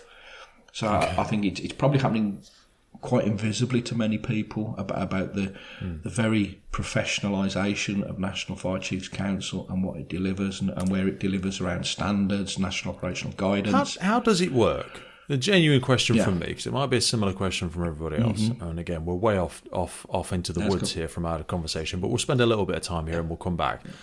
Who pays for the NFCC? How does it work? Okay, so there is now some Home Office grant to facilitate the running of NFCC. Significant grant that really puts, that starts to put towards that body of people to do it. Services all make a contribution based on population density. Of how much that they contribute towards NFCC. So you give a percentage of your funding effectively. So a large organisation like London, West Yorkshire, West Mids, or whoever would give a lot more than Shropshire. Absolutely. Absolutely that. In essence, those grants coming together, and then you look around some of the particular stuff that NFC is doing, particularly sort of post-Grenfell around fire protection.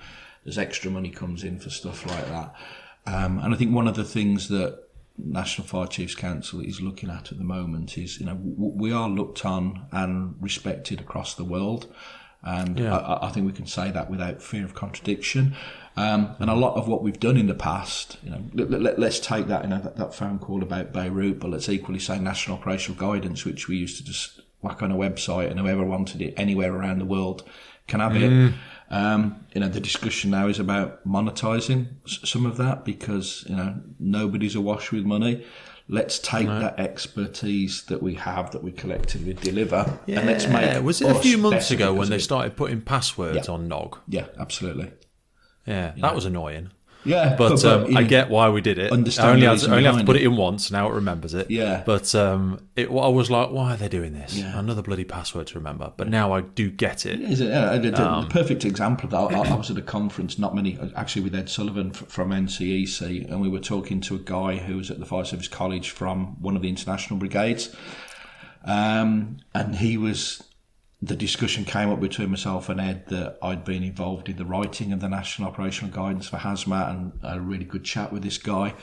And he was telling me how much they use it, and they would base all their training documents on it. It's their guidance, everybody.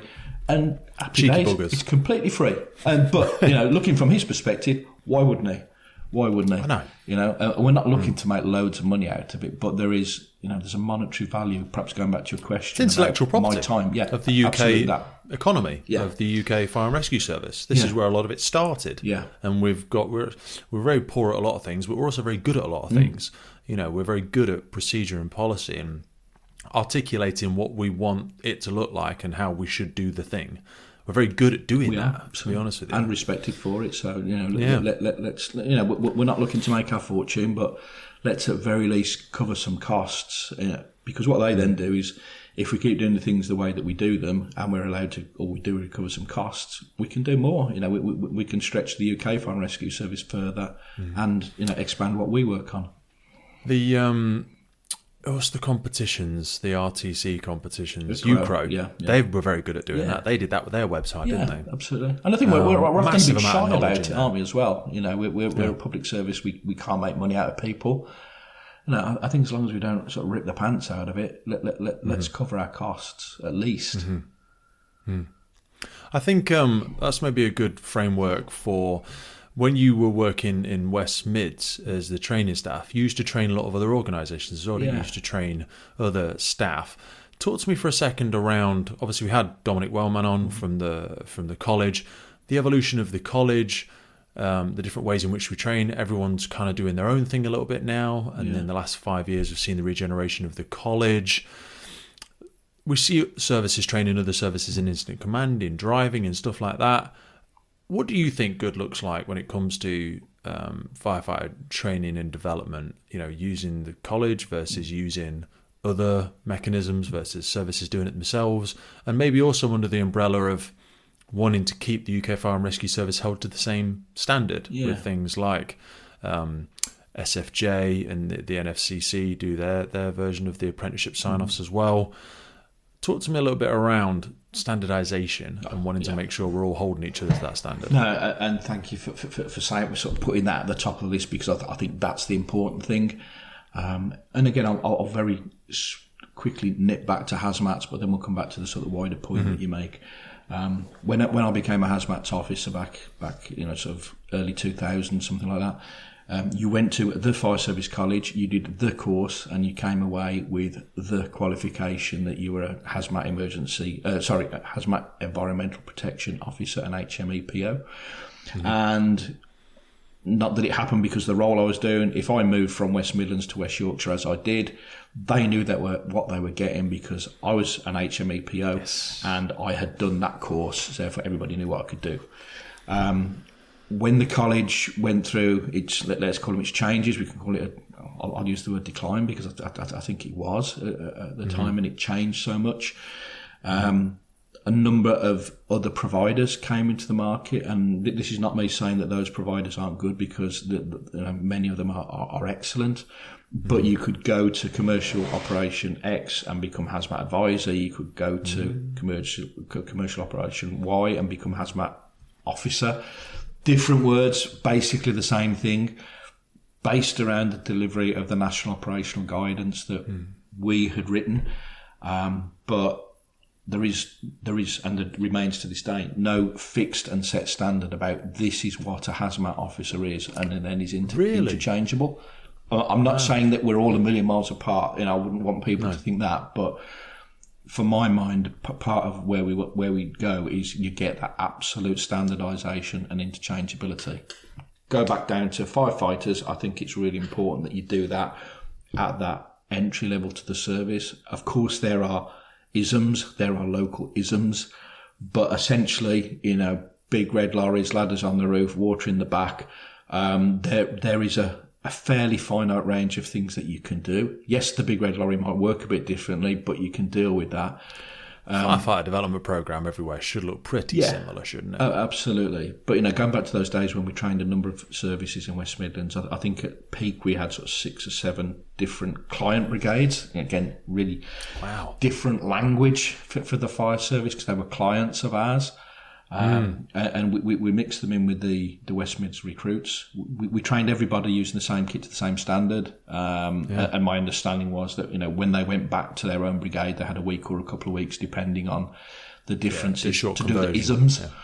But as well as, my role as manager of the training section and managing the staff in there and the quality of the output, I became a client manager, for want of a better phrase, as well.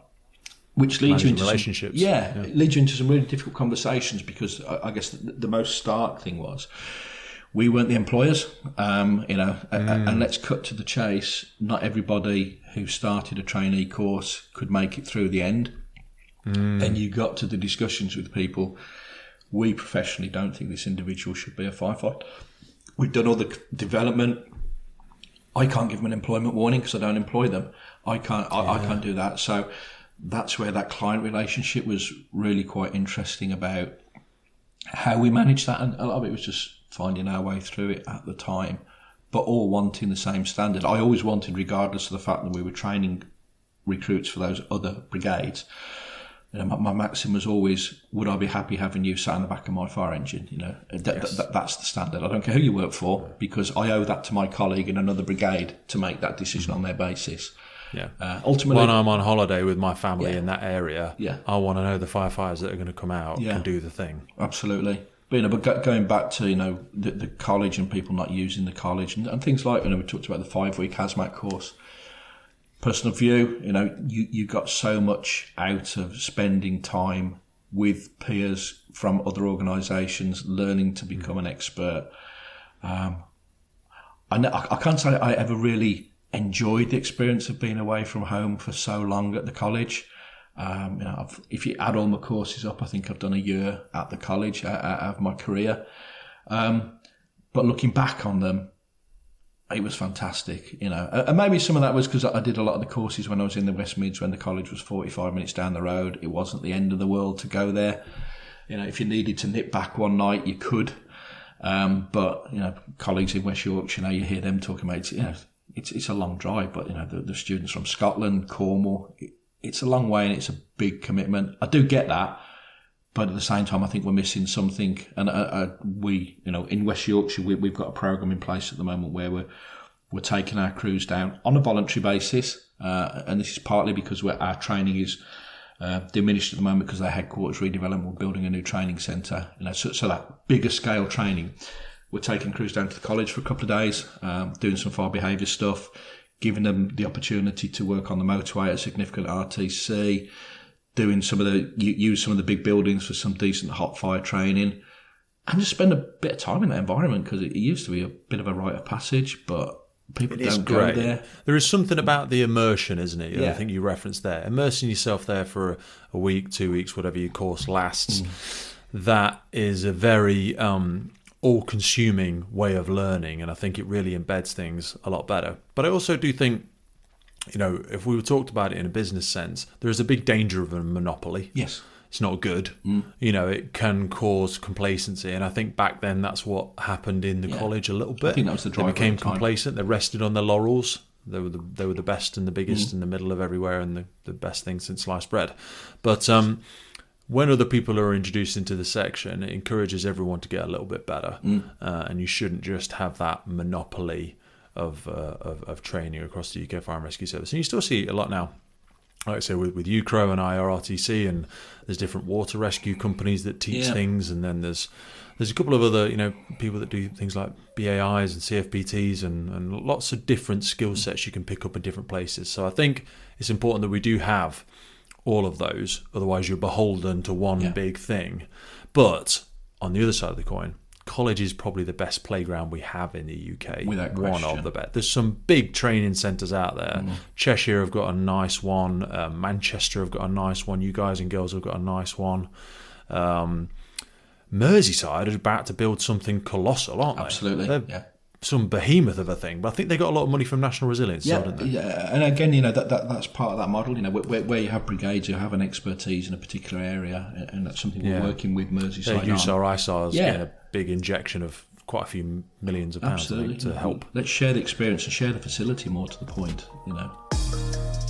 If you're a regular listener to the podcast, then chances are you are big into your own personal development and the development of firefighters around you. So I wanted to remind you of our mobile app Drill Book. This is a free training and development resources made by firefighters for firefighters. Heading on to Drillbook, you will find incident debriefs, radio messages, knots and lines, quick reference guides, quizzes every single day. We've got useful links to the ERG, to Web Rescue, to JESUP, Euro Rescue, 10-second triage, National Operational Guidance, and not to mention our daily quizzes where you will find questions on extrication, casualty handling, breathing apparatus, fire development, water rescue, rope rescue, you name it. It is the go-to resource if you've got a spare 5 minutes on the firehouse to develop yourself and those around you. Not only that, if you're looking to get into the fire service, we've got advice on there on interview questions, interview answers. You can build your own questioning in there. And again, remember, this is built by firefighters for firefighters, so you can add your own drills in there. You can pick the drills that you find the most favorite. There is literally hundreds of training ideas, hundreds of drills in there. Remember, this app is absolutely free and it grows every single day down to the contributions of our thousands and thousands of users. It's freely available on Android, Apple, and you will find it in the links for this podcast. Remember, it's called personal development. The clue's in the name. You've got to work twice as hard on yourself as you do on the job. So always be growing, always be developing.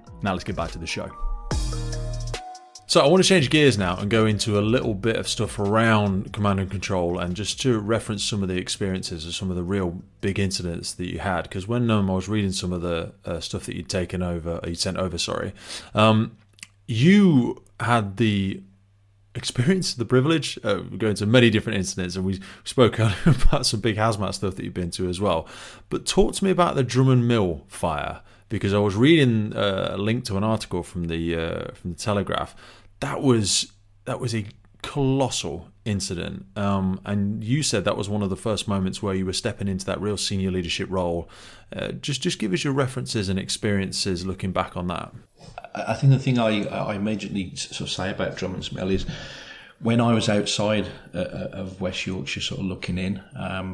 I always associate with West Yorkshire and some of the Northern Brigades with these mill fires, something I'd never particularly experienced back in West Midlands, because we didn't have that type of building used in that type of way, which catch fire in a very particular kind of way. And I'd seen a couple in my earlier years in West Yorkshire Fire Rescue Service as I moved up there. But there became a period, it is sort of relevant to me answering the question, where the chief at the time was not chief for a month, and I'd become chief just for a month. And on the back of that, we came straight out to the Boxing Day floods that we'd had, and we were sort of rolled into Drummond's Mill in the January of 2016. Just to paint the picture, Drummond's Mill was a huge, I think the biggest or one of the biggest mills in Bradford. Not being used as a mill at the time, as with many of the mills, it's used for a variety of purposes. I believe on the day there was actually a photo shoot going on for, it was either Coca-Cola or Nike, with a fashion photo shoot was happening in there using that industrial architecture and stuff. And the service picked up sort of mid-morning a fire in the basement. I think it was something like 6 or 8 pumps had been there. Fairly routine, nothing out of the ordinary, not sort of diminishing that type of incident, but nothing that would generally trouble people. And I'm just monitoring it as a principal officer from headquarters, and it just wasn't going out. It didn't go out as quickly as we thought it would do. And then I think it went to 8 pumps 12, and then we thought, hang on a minute. And again, a little bit, I'm temporary chief just for that month or so. Let's go and have a look, and let's have a go around, a look around the fire ground. I got there, and yeah, sure. What stops people doing that? Sorry, so that's an important thing. And I speak to lots of different chiefs, and the decision to go to the scene, not go to the scene, because if I go to the scene, I'm responsible. Yeah. I mean, I'm responsible either way, is the irony. Yeah, this is actually an important point about chief fire officers. No matter what happens, you're responsible anyway. Yeah. So whereas for a lot of other officers, if I go or I don't go, it's different. Yeah. There are different ways that brigades command incidents and different sort of ideologies, for want of a better phrase, on this. I am absolutely comfortable to go to an incident as a senior officer and not take charge. And I think you're right. I'm still accountable because I'm there. I sort of hold on to the fact that every time a change of incident commander happens, you lose a little bit of something and a little bit of knowledge. Definitely. So do it as infrequently as you need to. And if the person that I turn up an incident and they're managing the incident is great, leave them with it. Sit on the shoulder, help them, advise them, mentor them. And then if it goes over that threshold line, which is very subjective, just manage, mentor, monitor thing. Yeah. That's a really good framework to think of it. London seem to they'll change incident commanders every 5 minutes in the initial stages. Yeah. And I'm sure we all sit in a different place going, I can't believe they do it, whatever, the different way they do it. I'm sure they do it in a great way. But I do totally agree with you. You there's a diminished situational awareness which you've then got to get back to. Yeah. On that transition, because something will get lost in the handover. It always does. Absolutely. Yeah, but so going back to Drummond's Mill, turned up. It's still confined to the basement. Pretty extensive basement fire. Let's not play it down. Huge mill. I'm talking. It can take you 20, 25 minutes to walk round the perimeter of the mill. It's that It's a 10-acre site. Yeah, it's huge, massive. So had a look. We were doing the right things in the right way. The fire should go out eventually. Walk around completely to the side of the mill where other crews were coming at this basement from a different direction. And I think this is. I've talked about this a lot, and it's one of the things about credibility and experience and situational awareness. I find really difficult to put into words. I'll give it a go. I saw a crew who I knew well, who had committed into the basement to come out. They were a bit black, they were a bit dirty, but we had a brigade photographer who was there, and they were all sat on a line of pallets. They were all happy and smiley, thumbs up type photo. We're at the big incident. Great. Carried on round. I got back to that same crew about 35, 40 minutes later. They'd had a second wear. At the time in the basement, discuss absolutely whether it was appropriate or not. That they were happy doing it, but their body language, their demeanour was massively different. And experienced firefighters, I could tell that they didn't say a word to me. I could tell they weren't happy. I said, "What's going on?" They're going, "It's different. It's hot in there. It's really hot." I'll come back shortly to some of the stuff that came out in the debrief, because it's one of our biggest pieces of learning and something that I think is still endemic in the service now. But dealing with the incident, unbeknown to us, because we'd got plans of the building, there was an unmarked sort of service shaft lift elevator. The fire in the basement got into that, and pretty much instantaneous. I've never seen this before. I've never seen it since. Spread from end to end of this mill across 6 floors faster than you could run. So this all of a sudden becomes a 25 pump fire. The reality was, we were protecting other buildings from burning down at this stage. That's the game we were playing. And I say that to the point as we sort of went into late afternoon, early evening, we were deploying pumps a couple of streets back to manage embers that were coming off the mill as it burnt and started to collapse. So it's a very photogenic incident. If you've seen some of the images I've shared, it's literally every window of the mill on every floor, and it's a huge mill, has got orange flame behind it, and it's coming out the roof. And ultimately, it collapsed. It was safe, but that moment after it all caught fire. I remember calling the command team together and saying, look, okay, we go from trying to put this basement fire out to switching our tactics that were going to stop the spread of the fire to any other building. And I really felt it at the time, and I think this is a bit around, you think about chief fire officers being at the absolute top of the tree. I wasn't entirely comfortable, and I don't say this in any way casually, that we were going to get out of that incident without hurting somebody or worse, because of the scale of it, and the brief to the command team was, let's not hurt or kill anybody. Let's just put the fire out. Everybody's thinking, oh my word, this has gone from a basement fire to this massive mill fire. Almost put it to one side. I remember coming at, one stage, I got on the command unit, and somebody came up onto the command unit and said, Gaffer, there's a truck in the smoke there. We think we've lost the truck. And in the grand scheme of things, at that time, it was, well, whatever, we'll sort it out after. It was that sort of mindset. We knew there was nobody on it, we'll deal with it after. But I think where we dug into the learning of this, we did this in perhaps a different way to what we've done. We knew that incident hadn't gone perfectly. And I briefly mentioned the flooding that we'd had, the big floods in West Yorkshire on Boxing Day that many other Northern Brigades experienced. We'd had a couple of incidents there as well where we got a bit close for comfort with people in sort of deep, fast-flowing water. We said to our staff very openly... That is such a national thing at the minute, isn't it? Good is. Lord. Firefighters in water, we can't make our minds up. Absolutely. I'm not happy with what we're making crews do at times. Yeah, but we said to staff, look, we know things didn't go perfectly. This isn't a case of catching people out. This isn't a case of sort of discipline or improvement plans. We want to know what happened.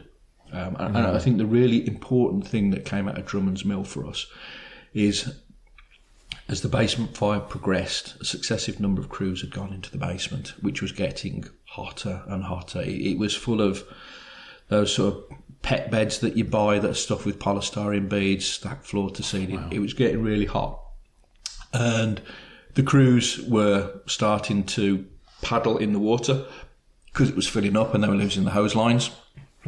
Cast iron columns underneath the mill were starting to glow. And it came out, and I'm oversimplifying it for effect, but the truth isn't far off this. People saying, I didn't want to be the one that came out and said it was too hot.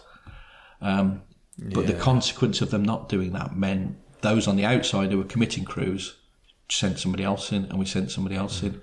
And I'm going to say we got away with it. There's probably not a lot more science to it than that. We got away with it. But it was a massive, whoa, stop. If you are in those circumstances, and this is where all those elements of a command and control hierarchy come in, and rank and everything. If you're the individual who's in the conditions, experiencing the conditions, and generally speaking, you are a firefighter at the bottom of that hierarchy, if you experience those conditions and you can come out and you need to tell the person at the top of the hierarchy, the chief fire officer, Gaffer, that is ridiculously hot in there, you need to have the confidence and the ability to say that to the individual. And this is where it comes down to roles of chiefs and principal officers, etc. You need to be the sort of person where people feel comfortable saying that to you. It's not an admission of failure that it's too hot in there. I can't put up with it. It's a simple statement of fact that we all need to know, because if we can know it and accept it, we can do things differently, and hopefully we don't kill anybody. So I think that was a real one of those incidents in my career. The sheer spectacular nature of it, but that very deep learning that came from it. And what we did on the back of that in service is we developed something called a firefighter safety program, where every single crew on whatever watch, whether they went to the incident or not, had a 2.5, 3 hour presentation on Drummond's Mill, where we told the story, we relayed some of the stories of what had happened in there, how we got away with it, and almost that right. We're never going to be there again. We want you to act differently. We're going to act differently. This is how we'll make for a better fire and rescue service. I think it's a really difficult thing, like you say, around recognising when things are too much. It reminds me back on some of the very basics of heat and humidity and PPE appreciation type training, which I suppose again that makes me think of gas rigs versus carbonation rigs. But it is very worrying, and when we look at things like Port Harewold and some of the incidents in Scotland and stuff like that, many of the learnings are still yet to come out from some of those incidents, but a percentage of those will have been heat stress, heat stroke, lack of awareness, but diminishing awareness from the crews, and knowing when it's no longer appropriate for me to be in it. And that again also works for water as much as it works for heat, recognising this is not safe for me to be in here anymore. And it goes back to that crew that I talked about sitting on pallets having the photograph taken. Just seeing them and knowing them, I knew something was wrong, and that's where we started questioning our tactics, and that almost coincided right with the moment that massive outbreak of fire took place. And I think partly, we'd made the decision, let's come out of the basement and reevaluate where we're at.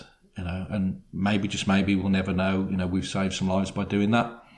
But it's just so important to recognise your fight, and that I'll perhaps cycle right the way back to early part of the conversation about having done the job and had the experience, about being able to recognise in a firefighter that something's not right, because they didn't say anything. You could just tell something's not right here, and you almost can't train that into people.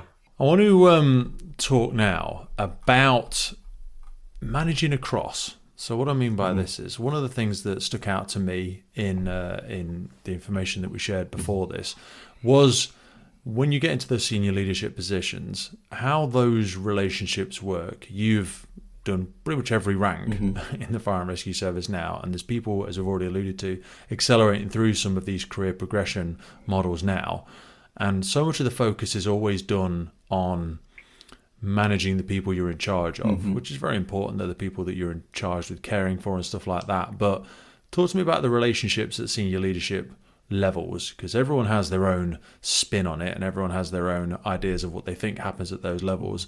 But I've been very lucky in some instances to find myself in some very strange rooms, sitting with you and some of your senior leadership team as well as others in many different services, where I get myself in these funny situations. I think, what the hell am I doing here? And some of the relationship dynamics are really interesting. Talk to me about how you've seen that done well in some organisations, and what it looks like when it's not done well, and how you think people should look to lead when they're at those levels. Because you're at a level now where you can't be the master of everything. You don't know everything about all the sectors that you lead, because you'll be in charge of many different parts of the organisation, which you are not a subject matter expert in. And kind of managing and navigating those relationships. Talking about those rooms that you found yourself in, I would hope that one of your reflections would be that on the main, we're just normal people doing a job. I say that partly flippantly, but it's an absolute statement of fact as well. We still wear the same uniform. Okay, we wear some rank markings on it. We get paid a different rate of pay, and we do different things, but in essence, I firmly consider myself, I am a firefighter that manages other firefighters, and that's what I'm paid to do. Now, that clearly, it's not as simple as that, but as individuals, much as I would say to a watch or a team, look out for each other, talk to each other, it's what happens certainly in our principal officer team as well, our gold team as we refer to. So that's 3 principal officers, 3 area managers. Part of what we do, and part of our meeting cycle, is we meet simply because of the fact that we are the gold response element, strategic response element and service. And we will sit down and we will talk about incidents we've been to, or we will talk about the fact that we haven't been to incidents, because that's part of the dynamic as well, about how we want to train and develop ourselves, because guess what, it doesn't get done for you. We have to input into that. When you say that, sorry, do you mean as in you discuss areas where you think you're weaker in, or you think I've not touched much of this lately? I think we need to get together and do a session on X. Absolutely that. So we have our own competence records, which starts to highlight these gaps. So, but also it's that very subjective. I've not been to one of them lately. Can we talk about it? Things like MTA, who hopefully nobody ever goes to, but you've got to be absolutely on point when it happens. Let's talk through it. Let's do CPD. So we keep ourselves qualified. We refresh. And I think a lot of people think we don't do that. We think that's really important. And I know a lot of that came out post-Grenfell. We are all qualified as incident commanders at the appropriate level, and we train and we assess. And for the record, the assessments are uncomfortable, because that's what they should be, because they're hard. But the other side. How do you get people to assess you? And what I mean by that is, I know in services you'll have watch managers and crew managers sometimes in specialist training departments and incident command training departments who will run the scenarios for their senior leaders. But how do you make sure that you have someone that is going to push you and not be intimidated by that? Because I think one of the competencies assessed sometimes is comfort around senior leadership or something like that, which I've never seemed to struggle with. I think it's probably been a gift for the podcast. I'm happy to talk to anyone. I'm sure Dave put his trousers on one leg at a time this morning, and his poo probably smells as well at the same time. Yeah, absolutely. So he's a normal human being. But How do you able to? Do you get separate organisations to come in and test you, or how does it work? Yeah, and you've had the organisation that we use, Catherine Lamb Associates. I know you've done a pod with Catherine recently. We use Catherine Lamb. Other services are available, but people come in and work with us who have been working at that rank, but now don't work for our service as well. Okay. But the delivery of it uses our incident command training team as well, but the assessment level comes from somebody, how do you assess at our level? You need somebody with some degree of sector competence. For the record, I actually think when you're assessing against the standard, although they don't necessarily have all the experience, people of a lower rank without being overly hierarchical about it can assess you and can give you guidance about. They know what good looks like. Absolutely. Yeah. Are you doing the right things? But no, we use a company to come in and do it, and we train in incident command, and we also train in strategic incident command, which is part of that is around running a strategic coordinating group as well.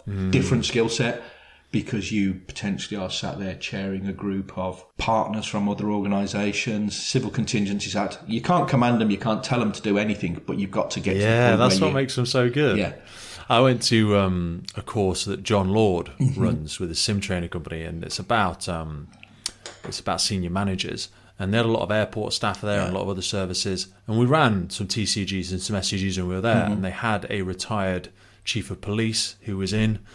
He who came in and facilitated as really interesting. Yeah. Really interesting. Yeah, about what is and isn't a priority to them, and stopping you from getting into your little fire service conversations and silly little things like that. And I found it really insightful. And being blunt, getting some of those people to do what you want or need them to do when they're looking at the bottom line, and their bottom lines have absolutely no relevance to you whatsoever. You're looking at the wider community impact. It's difficult. It's challenging. The airport was a good example because we were so focused on the car park that was on fire, and the police officers just caring about getting the motorway open and sorting this out and sorting that. Just the different interesting things, and then you got your EAA and your local resilience forums. And the minute the airport fire service respond and they take fire cover off the runways, they have to drop the categories. It depends what can land there and what can't. It's all that. I was going to say they never want to do anything, but they're almost not allowed to do anything because they decategorize a thing immediately. Yeah. Their job is get back to the fire station and just wait. Yep. Because otherwise, this business can't run. Absolutely. We need you to hand this over very quickly to the fire. But it's not. It's on your private side. It's a very weird thing, isn't it? Talk to me about over communicating versus an under communicating. Because you said amongst your senior leadership team, you talk about these things. I imagine it can be a lonely place at times. When I used to coach people, I coached private business leaders, no one in the fire service, and CEOs and stuff can be a very lonely place to be. Senior leadership teams tend to be only 3 or 4 big. How do you manage communication? It will be very personal to each individual team, but I think we're currently in the throes of a real unintended consequence type moment. We're rebuilding our headquarters in West Yorkshire, and anybody who knows the site, we have an old sort of Georgian style hall. That used to be in a bit of a gentleman's residence. That, if you like, is the traditional headquarters function. Next to that was the training centre, which held a load of training staff, some admin staff, and stuff like that. We knocked that down, and we're rebuilding it at the moment. So what we did is we moved everybody either into the hall or out onto districts and working out of stations just while we're going through this transition. One of the things we did at the time is, as principal officers and area managers, we all had our individual offices.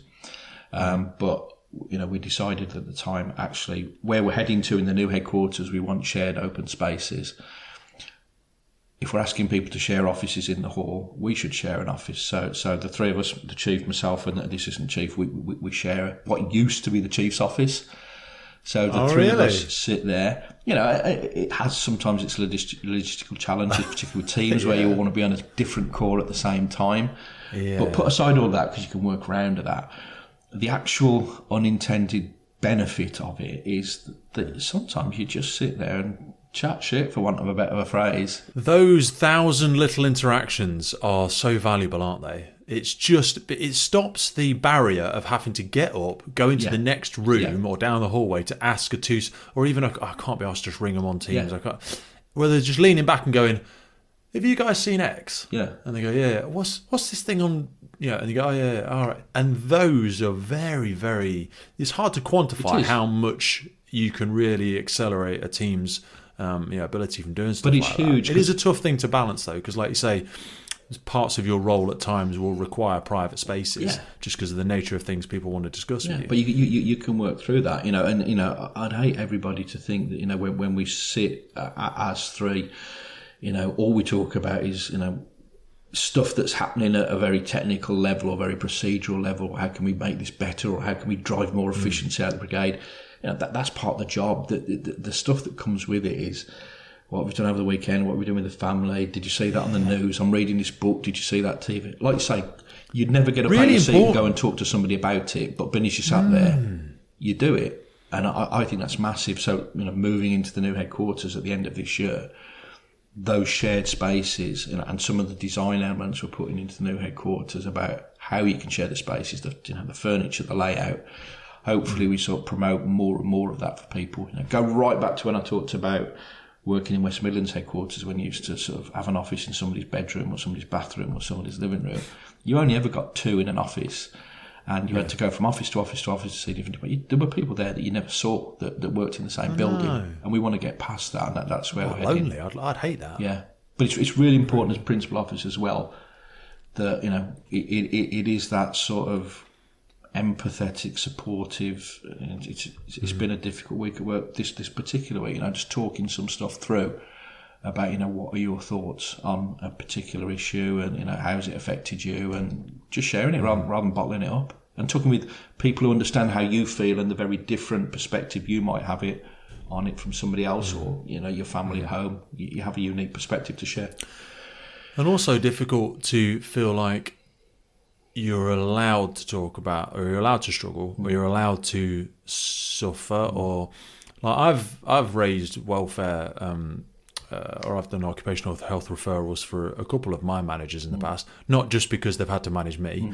and how difficult that's been, but just because those people tend to get forgotten. I think about this a lot about station managers, when we're doing welfare and trim and things like that, people get forgotten. The people that are managing the thing get forgotten, and I imagine that may be the same at senior league, because there's nobody. I mean, you have your local fire authority and whatnot that are sort of your bosses, but no one's above you. So who's looking after you? Do you know what I mean? That aspect of not forgetting to look after each other as well a little bit. And it is, it's really nice. Some of the stuff that has happened around this service and the national service this week, which we won't go into now. It's been really nice because people have emailed me and said, "Are you all right?" People from all ranks, and that's great. Without talking in a coded way, it's quite difficult. No, you're absolutely right. I think it's really 100%. Important that it's absolutely fine to check in on anybody you want to, and I really respect people who, not without sounding up myself, checking up on me. Because it's sometimes we're just saying things because it's like a passing phrase. Morning, Dave. How are you? Yeah, I'm well, thanks. What if I turn around and go, I'm really shit, Dave. Really took me 20 minutes to get out of the car this morning.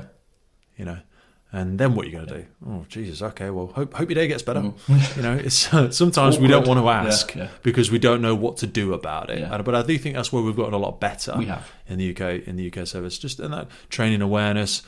Knowing what to say if someone does say, actually, I tried to kill myself yesterday.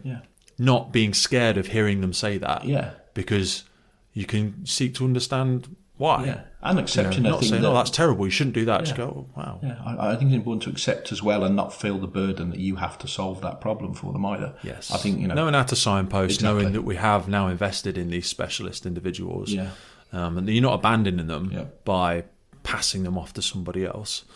Making sure that structure's in place. There was something I really, really did want to ask you about knowing if it's for you. And this is probably one of the final points we'll probably think about closing on, because you have gone through all the levels. Many other people will have gone similar career paths to you. How do you know if you want it? How do you know if you want to do the next thing? Because this has been a thing for me, and people might be bored of me talking about it. People talking about SMs and going for that role. Some people love it. some people look very unhappy at different levels for many personal reasons. Either they don't like the job, it's not the thing they're joined to do, the role has changed for them, whatever it might be. How do you know what level's right for you? Were there roles that you moved into that you didn't like? That you went, ooh, shouldn't have done this one. I need to step left now, or I need to step up, or I need to step... A lot of people don't step back down, although I do know a few that have. Yeah. No, I think it's a really interesting question. I guess I'd set out by sort of starting off that, when I first stumbled into the fire and rescue service and first sat on the back of a fire engine, for the record, I was never one of them that thought, I'm going to be the chief. At that time, I don't even think I thought I wanted to be a station officer. I was absolutely content. I was 18 and I didn't see beyond the job I was going to come to work and do. I think then as you start to understand an organisation, as you as an individual mature and your outlook broadens, I'll be really honest, my driver for my promotions has always been, without exception, if I don't do it, somebody else will. Now, if I'm really comfortable with who the possible competition might be, and as you head towards the top of that hierarchy and pyramid, the competition diminishes. And this is no slight on anybody that I work with, but because it includes people outside of your own service when you get to that level as well. I think you get in. I've gone on a transition. I've gone from the first promotion to leading firefighters because I thought I was better than other people that were applying for it, and I looked at them. I thought, you're not sitting in front of a fire engine with me in the back, and I went through that. Then I started getting into the world where your interest in different elements of the service expands. We probably ain't got time to discuss this, but to do that other role in the service, I needed the rank that went with it. Do you have to have the rank to do the role? We could go down a complete rabbit hole about that one. That's a different one, but I think it is interesting. Accepting that's what it was at the time, and largely speaking, that's what it is now. It became that. And then for me, it kind of transformed into actually wanting to make a difference, and then realising as you get to some of the more senior ranks, actually you genuinely get the chance to make a difference, and all the things that you've perhaps grumbled about through your career and thought about in your own head about I want this to be better, I want this to be different, you can actually get to a position where you can do something about it, and that becomes the motivator. Now, that for me doesn't mean it's easy, doesn't mean I've got the rank on my shoulder, I'll do what I want. It's about influence, it's about getting that broader overview of the wiring diagram that is the UK Fire and Rescue Service and how it works, and what you have to pull to move something over there.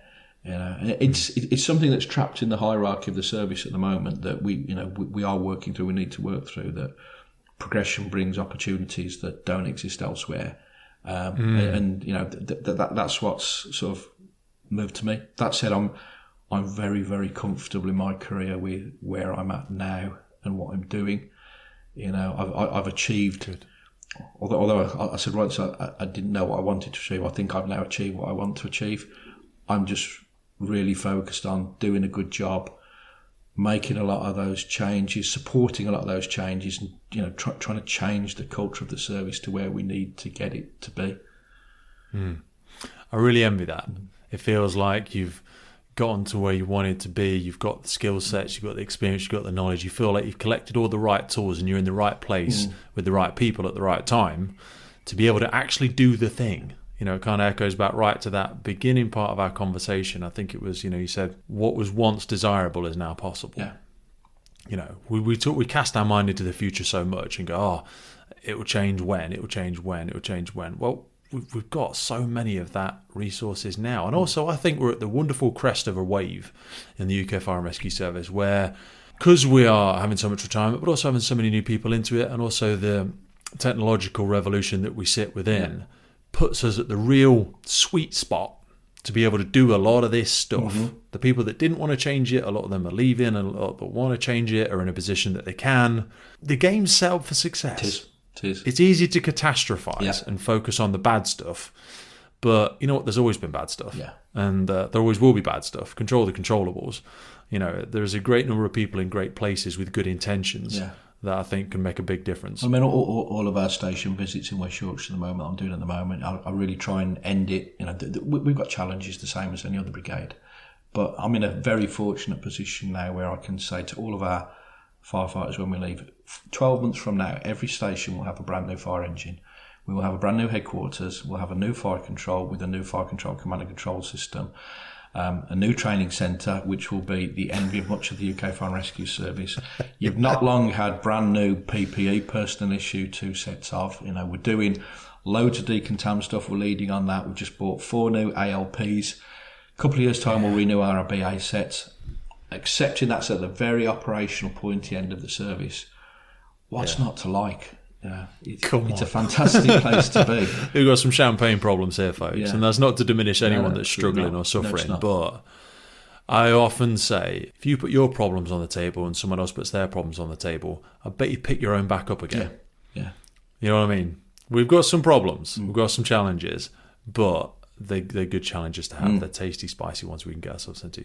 Dave, I've absolutely loved our time together this morning. Likewise. Is there anything before we close that you feel we haven't covered that you'd love just to circle round, or any closing thoughts you'd want to leave the listener with? Yeah, I just want to very briefly touch upon something. You know, you asked me when we spoke before this about, you know, some of the most significant changes I've seen. You know, and I talked about starting my service in a Nomex tunic with a cork helmet and yellow plastic leggings and plastic gloves. You know, we've made a fantastic progress on that now. You know, the role of contaminants in our service and how they affect our firefighters. I think, again, it's just another thing to reflect on. And, you know, we could probably talk about this for a whole podcast today. We've spoken to other people about it. You know, the changes that we're able to make firefighters more healthy, less exposed to contaminants at work. And you know, we actually spoke to our fire authority yesterday about it. But just reminding people that whilst we as the senior leader of the service, we can buy things and we can change policy and we can do all of that. Speaking of the firefighters listening to the podcast, you've got to do things. You know, you've got to take everything that's most set of up this around is you. behavioural. Absolutely. The low-hanging fruit is behavioural. Yeah. You can't engineer the solution to the behavioural problem. Yeah. You know, we can't put a physical solution into something that is behavioural. Absolutely. We can give you all the resources, and there is a massive appetite for it. Yeah. In fact, next week I'm going, which will be difficult for people to framework because when this comes out it'll have happened. I'm going to a big Hunter apparel. Right. We just had Steve Robbie Burns. You know who that is from Hampshire? Yeah. We just had Steve on the podcast. His episode will come out next week. There's a big focus on it. The science is now undeniable. Yep. You know, the World Health Organization. But luckily, a lot of our senior leaders aren't continuing to deny it or say, "Oh no, I want to see some more data." I've acknowledged it. Do stuff about it. Yourself and your colleagues are leading from the front. You know, making the solutions to the PPE, to the vehicles, to the way we design our fire stations. But people have got to meet us halfway. It's those day-to-day behaviours and personal disciplines where we've got to do it for our own good. It is. And it comes back to, I'm just a firefighter leading other firefighters. You know, maybe that's a nice place to lead. My interests are the same as yours. We just go at it from different directions. Dave, thank you so much for your time, brother. Send my love to the family. Thank you, I look Pete. forward to seeing you again soon. The Firefighters Podcast was created to recognise, acknowledge, inspire, and hopefully even motivate these incredible individuals who have chosen to be part of the first responder community. Our drive and purpose is to create a legacy resource for the current and future generations of firefighters and first responders. We get some incredible feedback from listeners and guests, and as the podcast grows, our desire to create longevity and sustainability means that we are asking for the support of our listeners. If you want to support the podcast, if you want to get discounts to our merchandise, hoodies, clothing, coins, patches, tallies, and also access to all of the incredible documents that get shared with us from our podcast guests and sector leaders, then please head over to our Patreon page, and for just £3 a month, you can support the future of the podcast. Please finally hit that follow, subscribe, or rate button on the platform you're listening, and wherever you're around the world, please support your emergency services responders, and thank you for listening.